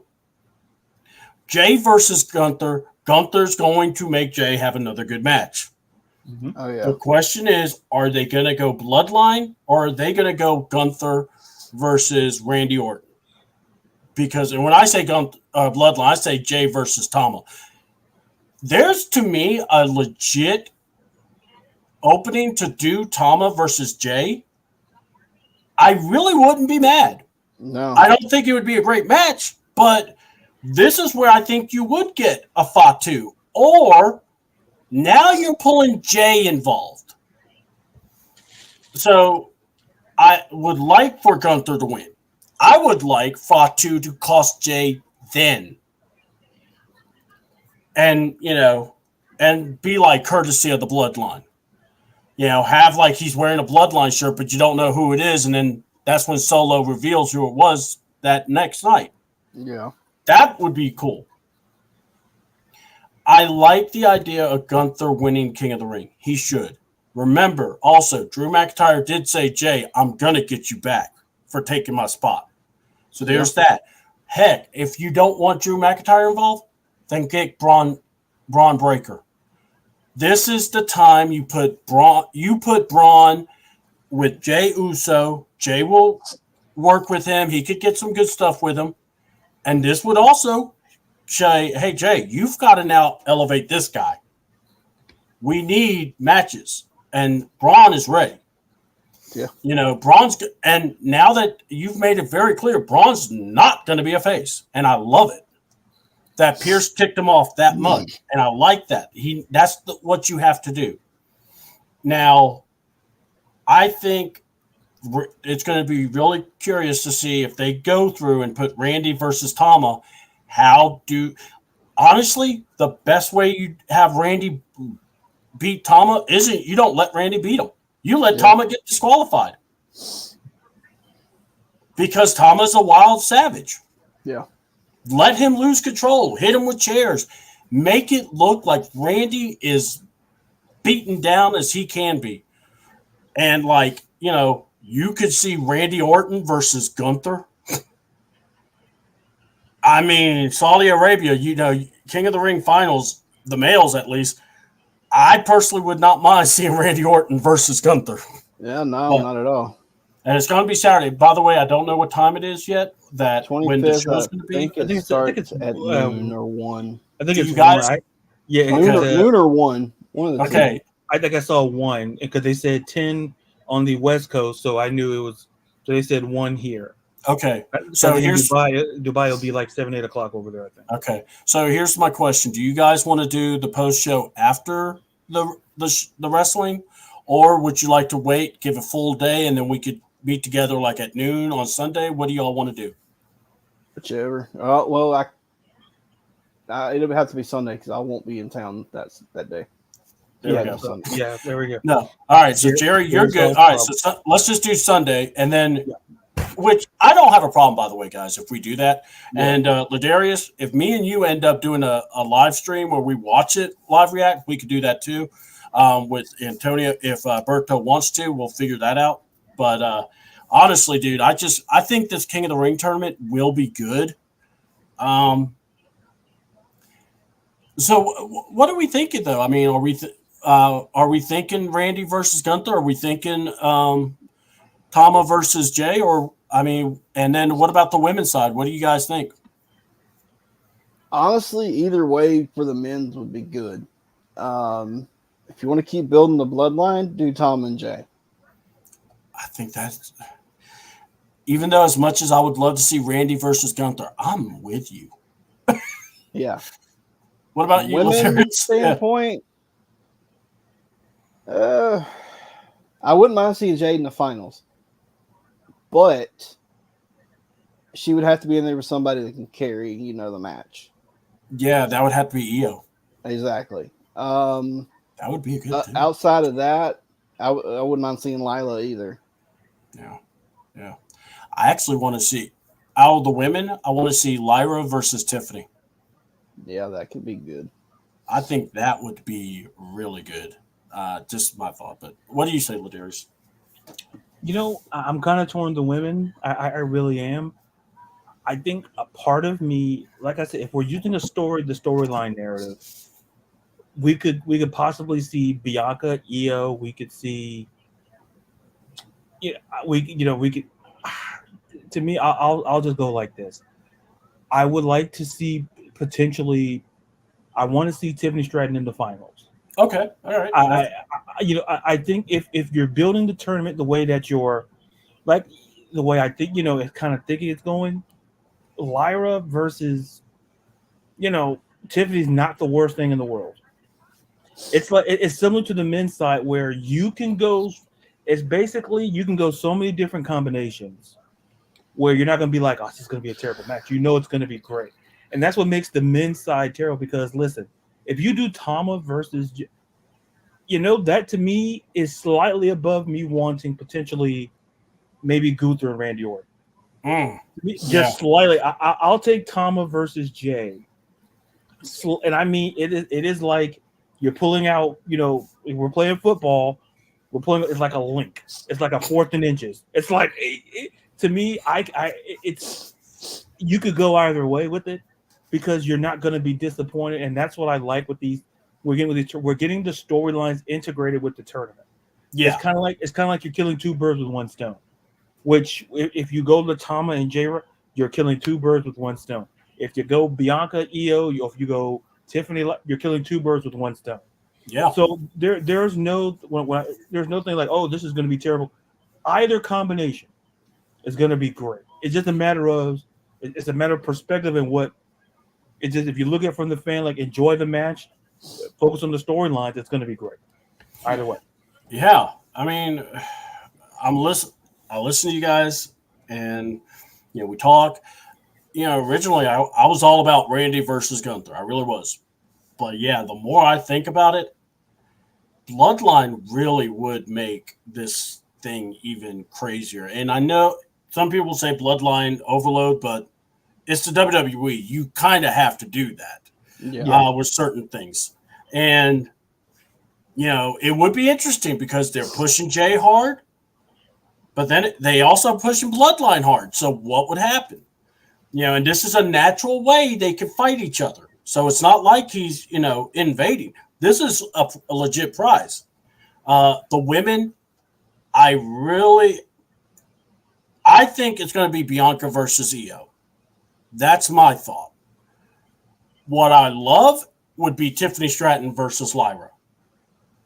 I think that would be a big boost to basically say, we got these from NXT, and they're already in the finals of this. Yeah. And they're our future. And come on, Queen Tiffany. I mean, it's Tiffany time, and it's Tiffany. I'm like, what time is it? You never have to worry about the time. We argue about daylight savings time. Yeah, it's Tiffany time. Yeah, we don't have to worry about time. Hour up, hour down. It's Tiffany time. And all that. If she becomes the queen, then you can have Kaiser introduce her. Yeah, he comes out. Yeah, you know what I meant. Oh my God, yeah, Phil. We all win. That's all about. Ludwig wins more, but we still win too. That's where we just go. You're the champ. You're the MVP. Oh, hit the news. All right, so real quick, let's talk AEW for a few minutes. I know, we didn't watch the whole show. We don't watch the show. I don't ever ask you guys to. Yeah. But obviously, you heard Kenny Omega made an Anarchy in the arena match yet again. Well, I mean, they've had one every. Yeah, but come on. I mean, okay. Yes, but the team. Yeah, they could have done a better job with the team on the AEW side. Oh, yes, because here's what I'm going to call this team. Team going under. Because this team. Yeah, probably. And Dax needs to. I really want Dax to stop talking on Twitter. Damn it, and Tony Khan. As far as the team goes, I don't mind Daniel. Yeah, I don't either. And I don't mind FTR because I like FTR. But what I would have done, and this is the wrestler side of me, FTR, Adam Page, and Ibushi. Well, Ibushi's out because of injuries, So that he wouldn't be able to make it. Yeah, would have been perfect because you've got the ties to Kenny, ties to the Elite, and then the feud between the Bucks and FTR. All right. So here's my thing about this. I saw. What do you think, Ladarius? I want to get your hot take. I think Jericho. Listen, all I'm looking forward to is I just want to see Willow and Mercedes. That's like the young bucks of I'll leave to the professionals like Jerry. I'll leave that. The senior correspondent of the podcast. I'll leave that to him. But just looking from the women's perspective, I'll just say my little 1.5 cents. I really hope that match is good. I have faith enough that it's going to be good. And this is the thing. If we get the Mercedes Moné or Sasha Banks that we kind of got in WWE, if we get that, or even when she was with Stardom, if we get that in this match, it's going to be great. Because listen, Willow, we could. I think Willow can handle herself in the ring. Oh yeah. It's going to be contingent upon it's gonna really just be contingent on, quite honestly, both them stepping up, and I have no doubt about either. It's just like people that say, oh well, Willow is just she's the temp champ and just for Mercedes. But let's see the match first. Yeah, and like with that match, my reasoning, the saying I hope it's good, is you've had all this talk. You haven't seen Mercedes do a single thing. Yeah, but talk. Yeah. So is there ring rust? Yeah, that's a legitimate question. And that's why I say if we get the Mercedes Moné from WWE, even from Stardom, if we get that, we get that we get that sort of level that we know she's capable of. Right. We'll forget all that talking stuff if she does it in the ring. It's like, if remember when she ran in the ring and go, then I'm fine. Right. I think the sentiment you shared is similar to mine. Is that I know how good Willow is, and I know how good Mercedes Moné is. But Mercedes Moné is just the one penultimate question is, can she do it? And it's not doubting to say that she can't do it. It's not trying to down her talent. It's a question because listen, it's like with anything.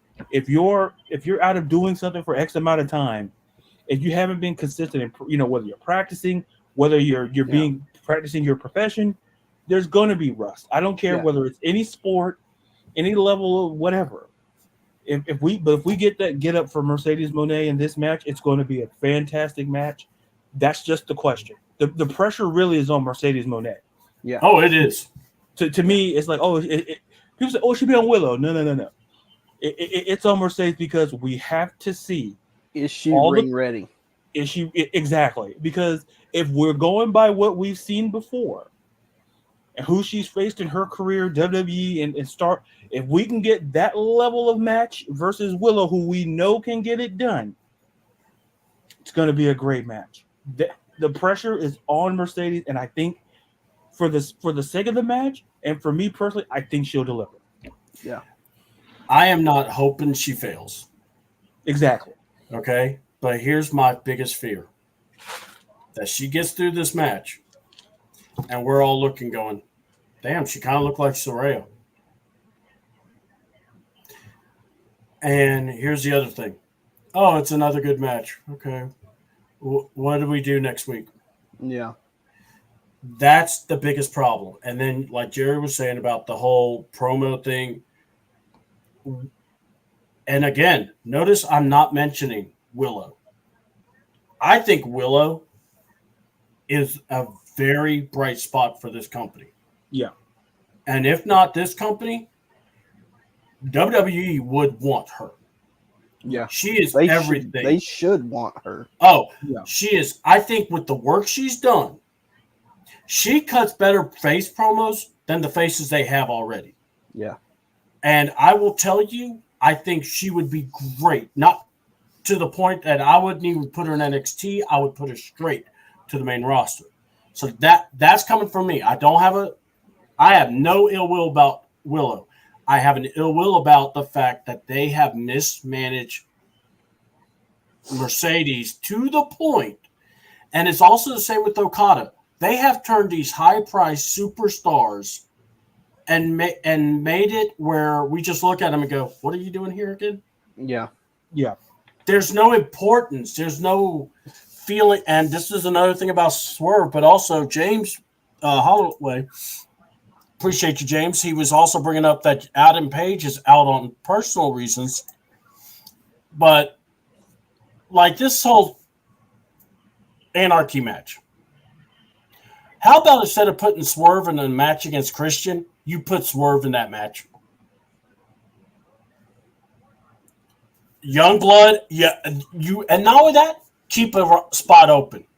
Let crowds wonder who's going to be the guy. And look, I'm nothing against Eddie Kingston. But Eddie Kingston will do chops, will bleed, and walk down the aisle looking like a zombie. That's it. And Danielson will want to kick someone's head in, and then Jungle Boy's going to get the win. That's how I fear this will happen. Yeah. Because I don't think Cody's doing it. I don't think the Young Bucks will. And I hate to say it when I saw, Anarchy, I was just going, oh, God. You just really telegraphed this for the Elite. My also thing I'm worried about is this Adam Copeland versus Malachi Black, because originally, when I heard Adam Copeland, Malachi Black, I'm like, hell yes, let's watch. Let's grab the milk and cookies. Let's watch this one, boys. They have put this match in a cage barbed wire. So here's my thing with that. Go ahead, yeah. I'm excited. Mm-hmm. I am. I got you. I want to see this match. I want to see the barbed wire cage. Where I'm not excited is, do they gimmick it like they did with the women? Yep. Do they cut the barbs off like they did with Sky and Willow and them? I'm ready to see this match. I've been waiting to see Malachi and Edge or Adam. Yeah. Malachi Black in a singles match, for Christ's sakes. Yeah, that too. And then you have that factor of it being violent. Yes. Essentially. And does House of Black get involved somehow? Is there more than just the cage covered in wire? Do you have bats? Do you have chairs somehow? How wild is this going to get? So, but my fear is them cutting the barbs off like they did with the women. Yeah. What about you? Well, there's. I kind of lean toward Jerry. Here's the thing: you tell me, Adam. I'm so used to calling them Edge. Yeah, me too. Somebody asked that question on Twitter, like, what do you call him, Edge? Or I've been calling him Edge. Like, I know he's Adam Copeland, obviously, but when you growing up, you watch that, you just know him as Edge. Right. If I see him like in a credit, like he's on the show Vikings, I'm like, Adam Copeland, who the hell is that? And they're like, oh, that's Edge. Like, wait a minute, I saw Edge in there. Why is the Edge name on the credits? It's like, oh, it's Adam Copeland. Whoops. But back to that, I'm very interested in this match simply because I like Malachi Black. I'm just curious to see how this works out because when you hear the names, you're like, on paper, this should be a good match. Mm-hmm. I just hope, and listen, it's not a knock on neither Adam nor Malachi. I want them to deliver. It may sound like what I said earlier with Willow and Mercedes, but with this in particular, I just hope, what are we going to get dynamic-wise? Are we going to see the House of Black get involved? There's dynamics involved, and if we get that, I think it'll be fine once you do it correctly. Right. But I would watch it because I respected why we watched Edge for decades. Mm-hmm. And Malachi, when he was at WWE, great work. Just didn't work out there. But AEW, I don't want to get into that either. But I really like him as a competitor. I like his so. I just want to see because I really like these dudes, and I just want them to put on a great match, and I know they will. Right. And I don't think the match is going to be bad. Yeah. And it's no secret. I like the more violent, deathmatchy, hardcore style stuff. That's my worry. Is how are they going to put that out? How is it going to be executed, basically? Exactly. Like the exploding wire match that Mox and Omega did. That was terrible. It was horrible. That was terrible. Whoever did that shouldn't have a job in the business. Whoever set that up, it's going to work. What? Russo. But I mean, and I've seen they can do it. They can make these violent matches work. They've done it. They've done it with Mox. They've done it when they had Nick Gage come in and work Jericho. It's doable. Yeah. They even did it with Sting. Yeah, they did it. Yeah, they had Sting went through a pane of glass. Yeah. Sting of all fucking people. Yeah. Sting. Grandpa. Stinger hurt after that. I believe Sting. Like, Come on, everyone. I don't think it's so much of the boys not wanting to do it. I think it's so much of the company like, wait a minute, this ain't safe. Yeah. That's my worry. Yeah. Is you're promoting this match and then you're going to say, oh, well, this ain't safe. Let's do this. Let's cut the barbs off so it's safe. Yeah. The barbs are like that long. Like, Yeah. they're going to go in and come right back out. Yeah. Unless you're stupid and get tangled in it and do that number, then it's going to slice you open. Yeah. But yeah, that's my worry. By the way, he's a professional. He's been in a few of these, by the way. Just a handful. Yeah, I can tell by the background. I'm like, yeah. He's Yeah. That was courtesy of a handsaw. Actually, I thought that was a paper cut, but okay. Yeah, it's a paper cut. Or you back talked your woman. That was a handsaw to the forehead. Look, when I saw that, when I first came on and I saw the background, I'm like, this Jerry. I think he knows what he's talking about. Like, I already knew he was talking about, but then one day he was moved and I kind of saw it like full, and I'm like, I get it. I get it. You get, you just didn't listen. That's a hell of a paper cut. Right. I think that's what we're going to start calling that. Hence all the bruising at the top of my forehead already. But yes, he's taken, folks. But a little crazy. Yeah, yeah, God. But so that's what I'm saying. I think AEW has some really good spot. And look, I don't mind them going after top talent. I don't have a problem with the additions. It's just you're not making them special. You're not making them matter. Yeah. That's how I've always saw it. That's why I've been aggravated with Tony Khan's booking. And then you have this situation where you got, rumors are that the machine guns are supposed to come in. Right. I hope to God they're not going to be. Let's look at it this way. Okay, go ahead real quick. And I'll tell you about They've brought in all these people. And this is no disrespect to all these guys that have come in. But they've come in as lower card guys. Mm-hmm. Except for Okada. Okada's the only guy that came in as a top star. And even he's been pushed down to mid card. And it's one of those moments where you're thinking, like, what the fuck are you doing? Like, I don't know. Yeah, I mean, when you look at Okada's stuff, all right. This is where CW's gonna reveal something because I've always felt this way. When I've seen Okada, I've always thought his work was overrated. I always looked at the other guys he worked. I felt you getting credit for working with other top guys. Right. And basically, you're in Japan, you're over, you're not gonna lose. I get it. You're not gonna sell. I think New Japan is also kind of overrated. I've seen their matches. They take forever. Yeah. And I got to go here. What I love about WWE and, all the other stuff, fans react. Yeah. Well, the Japanese crowd are getting better. Oh, yeah. They've gotten a lot better compared to the early 2000s, 2010 era of New Japan. And New Japan puts on some decent matches. Yeah. I mean, go back and watch. I forget what it's called. I think it's something. It's a 5-on-5. It's United Empire versus Bullet Club, essentially. Yeah. And the War Dogs.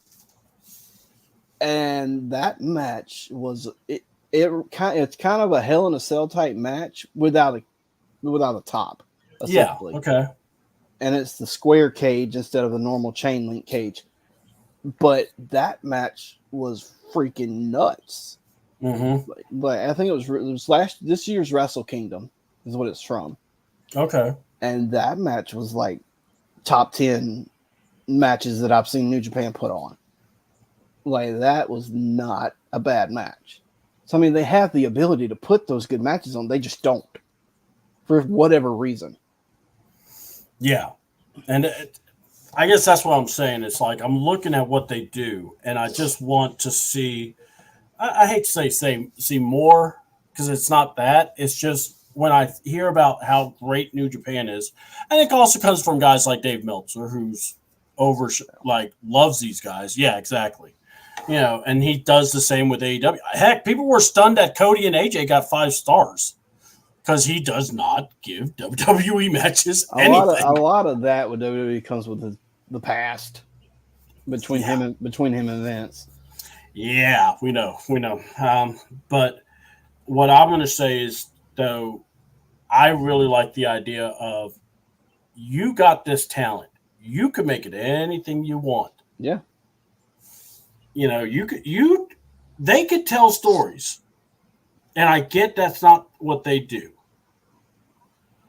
But eventually you're going to need to get the crowd to believe in something. And you have a really good world champion. Yeah. And here's what I'm going to say. I hate, and Jerry, I've told this is one of my pet peeves, when people, promotions, anyone rush to things. Yeah. So Christian comes out. He's supposed to be this number 1 contender. So now Swerve, who had the mobile undersea, but we just didn't remember that, they showed up to back him up. And they turned. They didn't turn heel. They stayed heel because they beat up Swerve. Yeah, and to with the Christian and Swerve thing, I don't mind. Okay, Christian's your next opponent. Cool. Yeah. Great. Jump him the first night. Okay, cool, great. You killed him on the first night. Yeah. Because the second time, his guys show up. I mean, granted, a lot of people forgot that they were a group. Yeah. I mean, you got Mr. Swolverine over there looking like a bootleg Wolverine on steroids. A rip-off Wild Samoan and some other guy. And you destroy your champion again. Yeah. And then he gets payback, but it's on a show that no one's watching. Exactly. And now, what did I say? I hate, and Ladarius, I hope you're there, and I hope you hear me, because I want to hear what you had to say, but if you're out, I get it, but if you're still there, let me know. But my God. Okay, cool. So my thing I hated, they now are having Swerve versus the Swolverine, Cage, Christian's son or brother or nephew or cousin. Who steals everybody's gimmicks and catchphrases. Yeah. And they're going to have, get this, a Champions Contenders match. Yeah, it makes no sense. Honestly, if you were going to do this right, I'm going to be really picky and I'm going to be a really jerk off on this. Put Brian Cage as the contender, not Christian. Yeah. Have the mobile embassy having Swerve's back. As he says, look, we're not afraid of y'all. Come on out. And then what happens? Bam. Brian Cage beats up Swerve. Yeah. And then you have Brian go, oh, you thought I'm doing this for me? No. Come here. And then you hear Christian's music. Yeah. Because Christian's a manipulator. And you would have done something better than what you did now. Yeah. Because honestly, this match, there's no build-up. Mm-hmm. Which is fine. I mean, you don't have to always build a number 1 contenders match. That's fine. Mm-hmm. But you didn't even really explain how he became the number 1 contender. Thank you. Like, what the fuck? In the words of Ron, excuse my French, but what the fuck? Ladarius? If you can hear us, please join in Yeah. before I go on a rant. Look, I'm glad you can't see my face. I think technology knew what it was doing. Hold on, real quick. Ladies and gentlemen, if you're seeing this, you would think that technology froze this camera. Actually, this is Ladarius' live look going, damn, we're talking AEW on this mess. Yeah. All right, let me take the belt down. I was not told that in the rundown. I was speak to the booker of this, but sorry, bro. I'm gonna tell you something, brother. All I'm gonna say is this, because first of all, Jerry made some very, very good points. All I'm gonna say is about the whole booking situation with Swerve. Like, here's the thing: if we're going to do number one contenders, if we're going to do that, that's cool, that's great. But for all that is righteous in the world, how did we get here? Because here's the thing. It's like you're going down the road and you're just trying to, you're basically playing Whose Lines Anyway. You're just doing improv at this point. Like, oh, well, like, to your point, Brian Cage is no disrespect to Christian at all. Mm-hmm. But one of my biggest issues with Tony Khan is nothing. Here's the thing. The booking has always gotten me. I was already not on his side when it came to booking the women in this company. But now how you're booking your champion. Here's the thing. I just want to know, how did we get here to this point? Because if somebody could tell me, that would be super great. Yeah. I hope you get I'll send you tons of cookies, because I don't know. And this is one of the things that gets me with Tony Khan in booking, is that when you look at his roster, look at the talent. And if I tell you, like, you're telling me you're treating I'll put it this way. You're treating Okada like he's a guy who you paid millions of bucks, you paid all this money to be the face or whatever, and he's basically batting sixth in your lineup. That's how you're treating Okada. Yeah. Okay. If you're Okada, he's your, like, you pay him like Aaron Judge, and you're batting him like near the bottom of he's at the bottom of the lineup. Preach. He's 6th or 7th in your lineup when he should be in the cleanup spot. He should be 3 or 4 in your lineup. Then you have Swerve, well deservedly as your champion. Yep. How are we booking him? How did we get to Christian? Yeah, like, that makes no fucking sense. And James said he disagrees. Like, I understand. Listen, here's the thing. Sorry.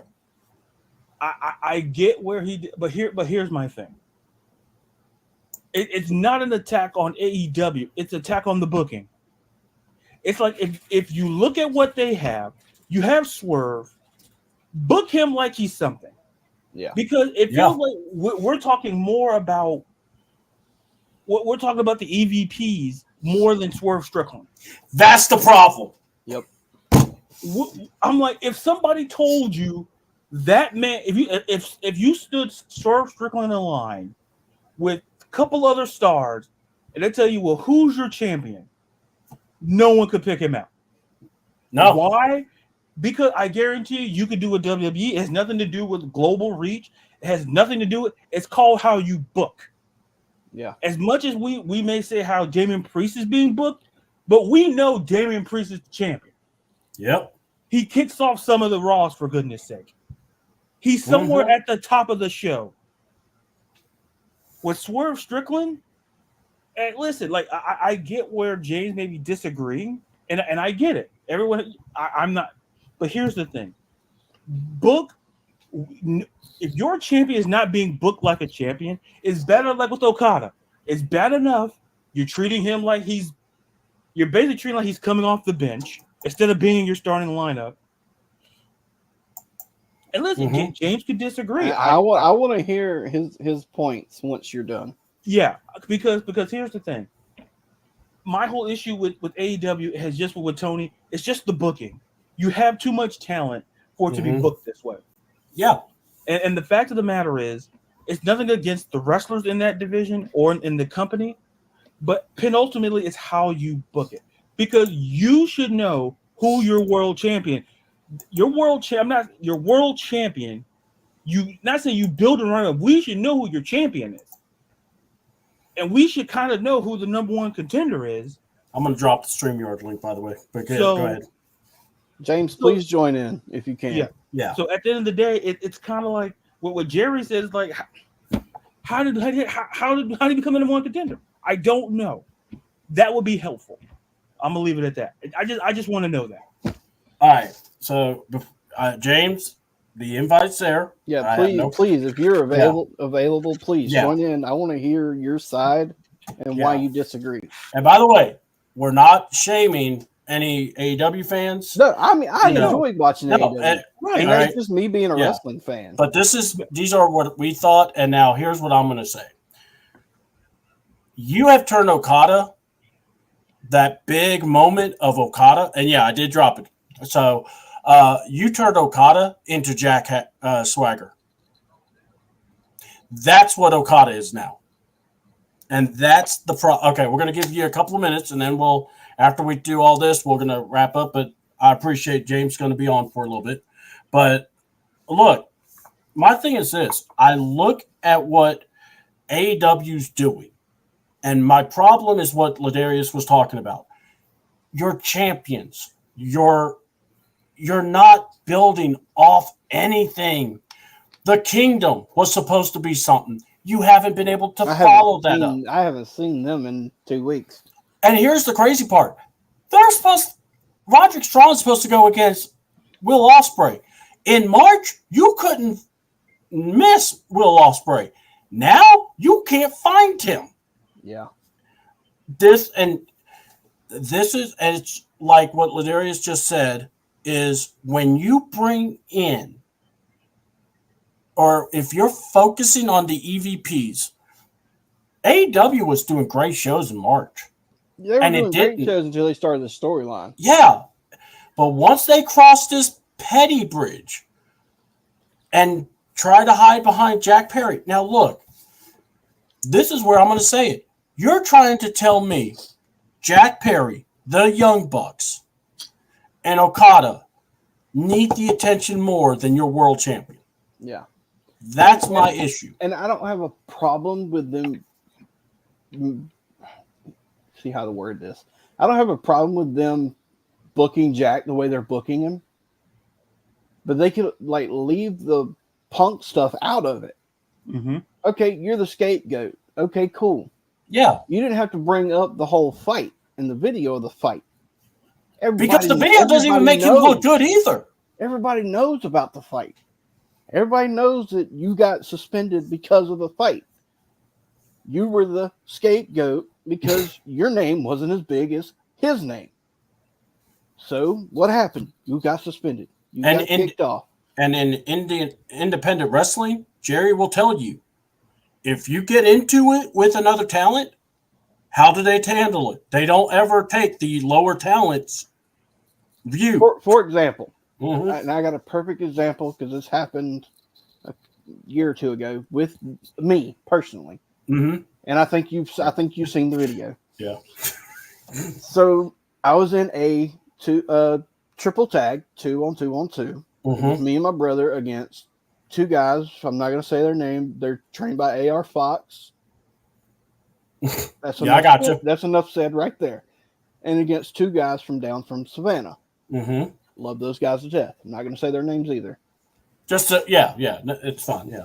So Fox's trainees throughout the match, there's one in particular that we got into it a little bit.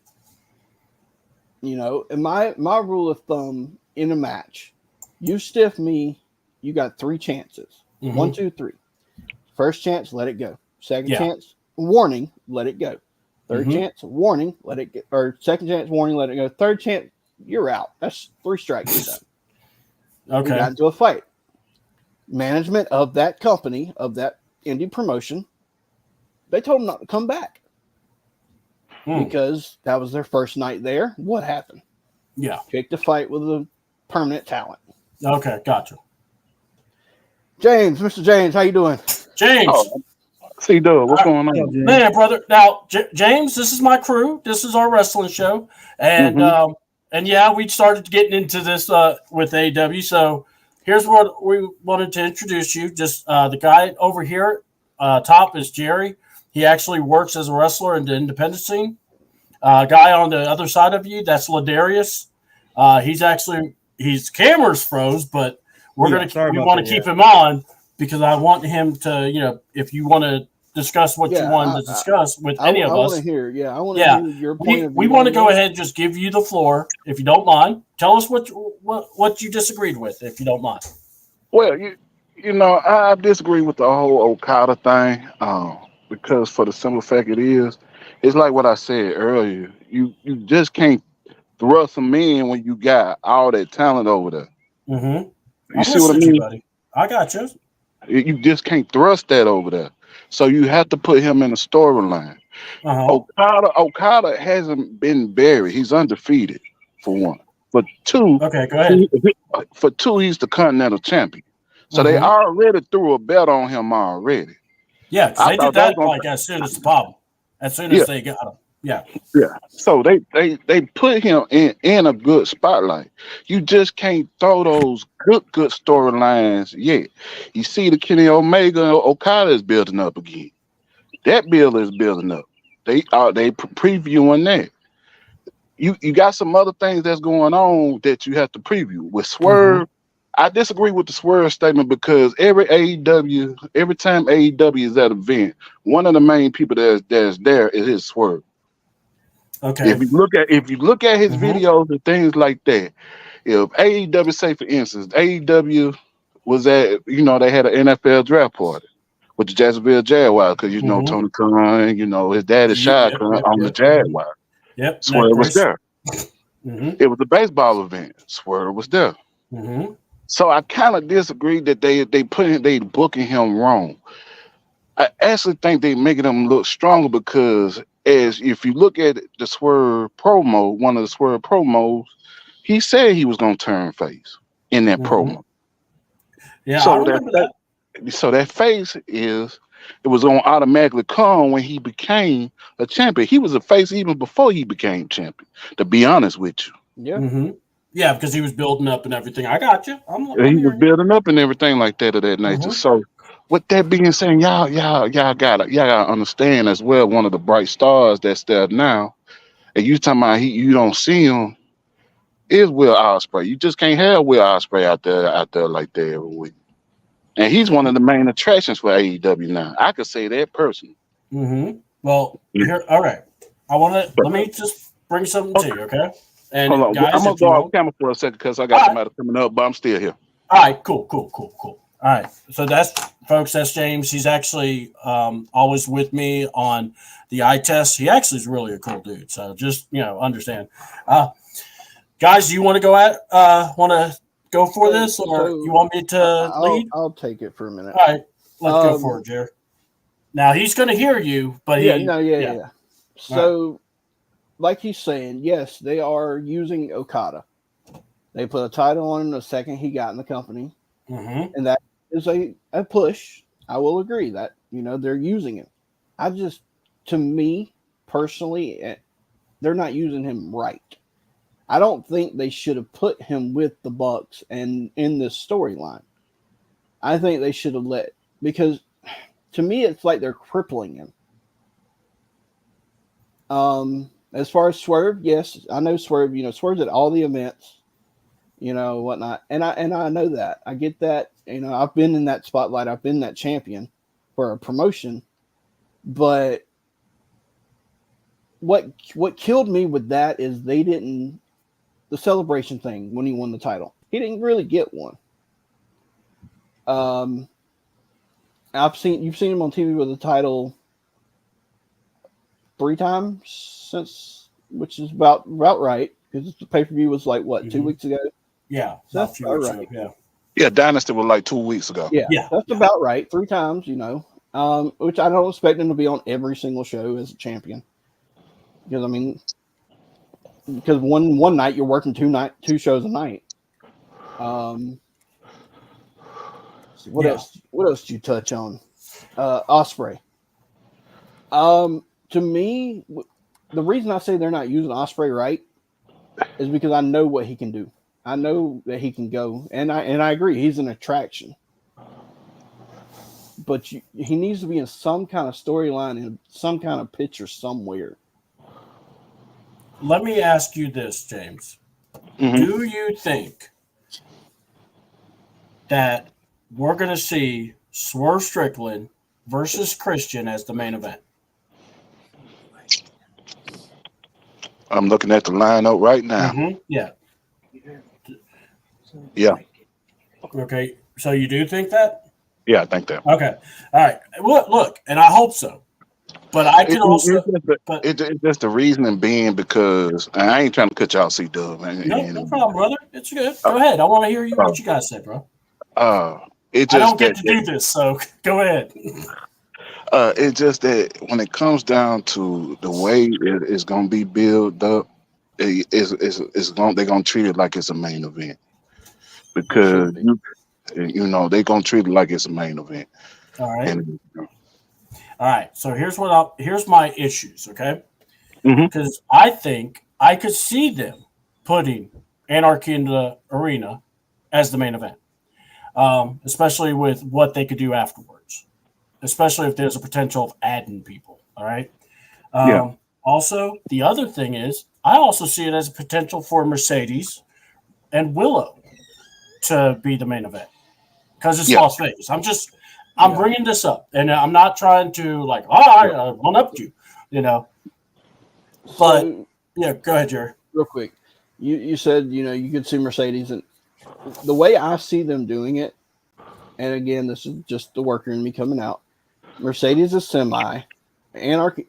Honestly, if they were smart, they'd open the show with Anarchy of the Arena because that's a hot match right off top, and then have your double main event. Mercedes and Willow is semi, Swerve and Christian is main. I would be up for that. I actually would. And I'm not just trying to BS anybody on that. It's like this. What I have the issue is, and I think if you've heard it, James, when Tony Khan, you just did Dynasty. We're not talking about the CM Punk stuff. We're talking about what your first reaction was. You built this up. Swerve your guy. All right. You talked about how he was going to places. He was at a ball game with the belt before the show, even. Yeah. And here he was, and he had this opportunity. And let me fix my camera. Oh, okay. I got your message. Sorry there. I just saw this thing. I was like, hey, what's this? But so I see this, and here we got our, Swerve coming in. And the first thing you did was highlight the Elite, Jack Perry, and Okada. And here's the sad part. Okada wasn't even really doing anything. And then we didn't see – the first person we saw wrestle was – or the first action we saw was Orange Cassidy getting beat up. Then Willow got a celebration, which I am not mad about Willow getting a celebration. We talked about Willow. I am putting Willow over because I believe she is one of those. Then you have Then you had Chris Jericho. The man that fans chanted, please retire, stay away. And then we had Swerve. That's where we're saying you did not showcase Swerve. The first person should have been Swerve. And I wholeheartedly agree. Chris Jericho needs to go.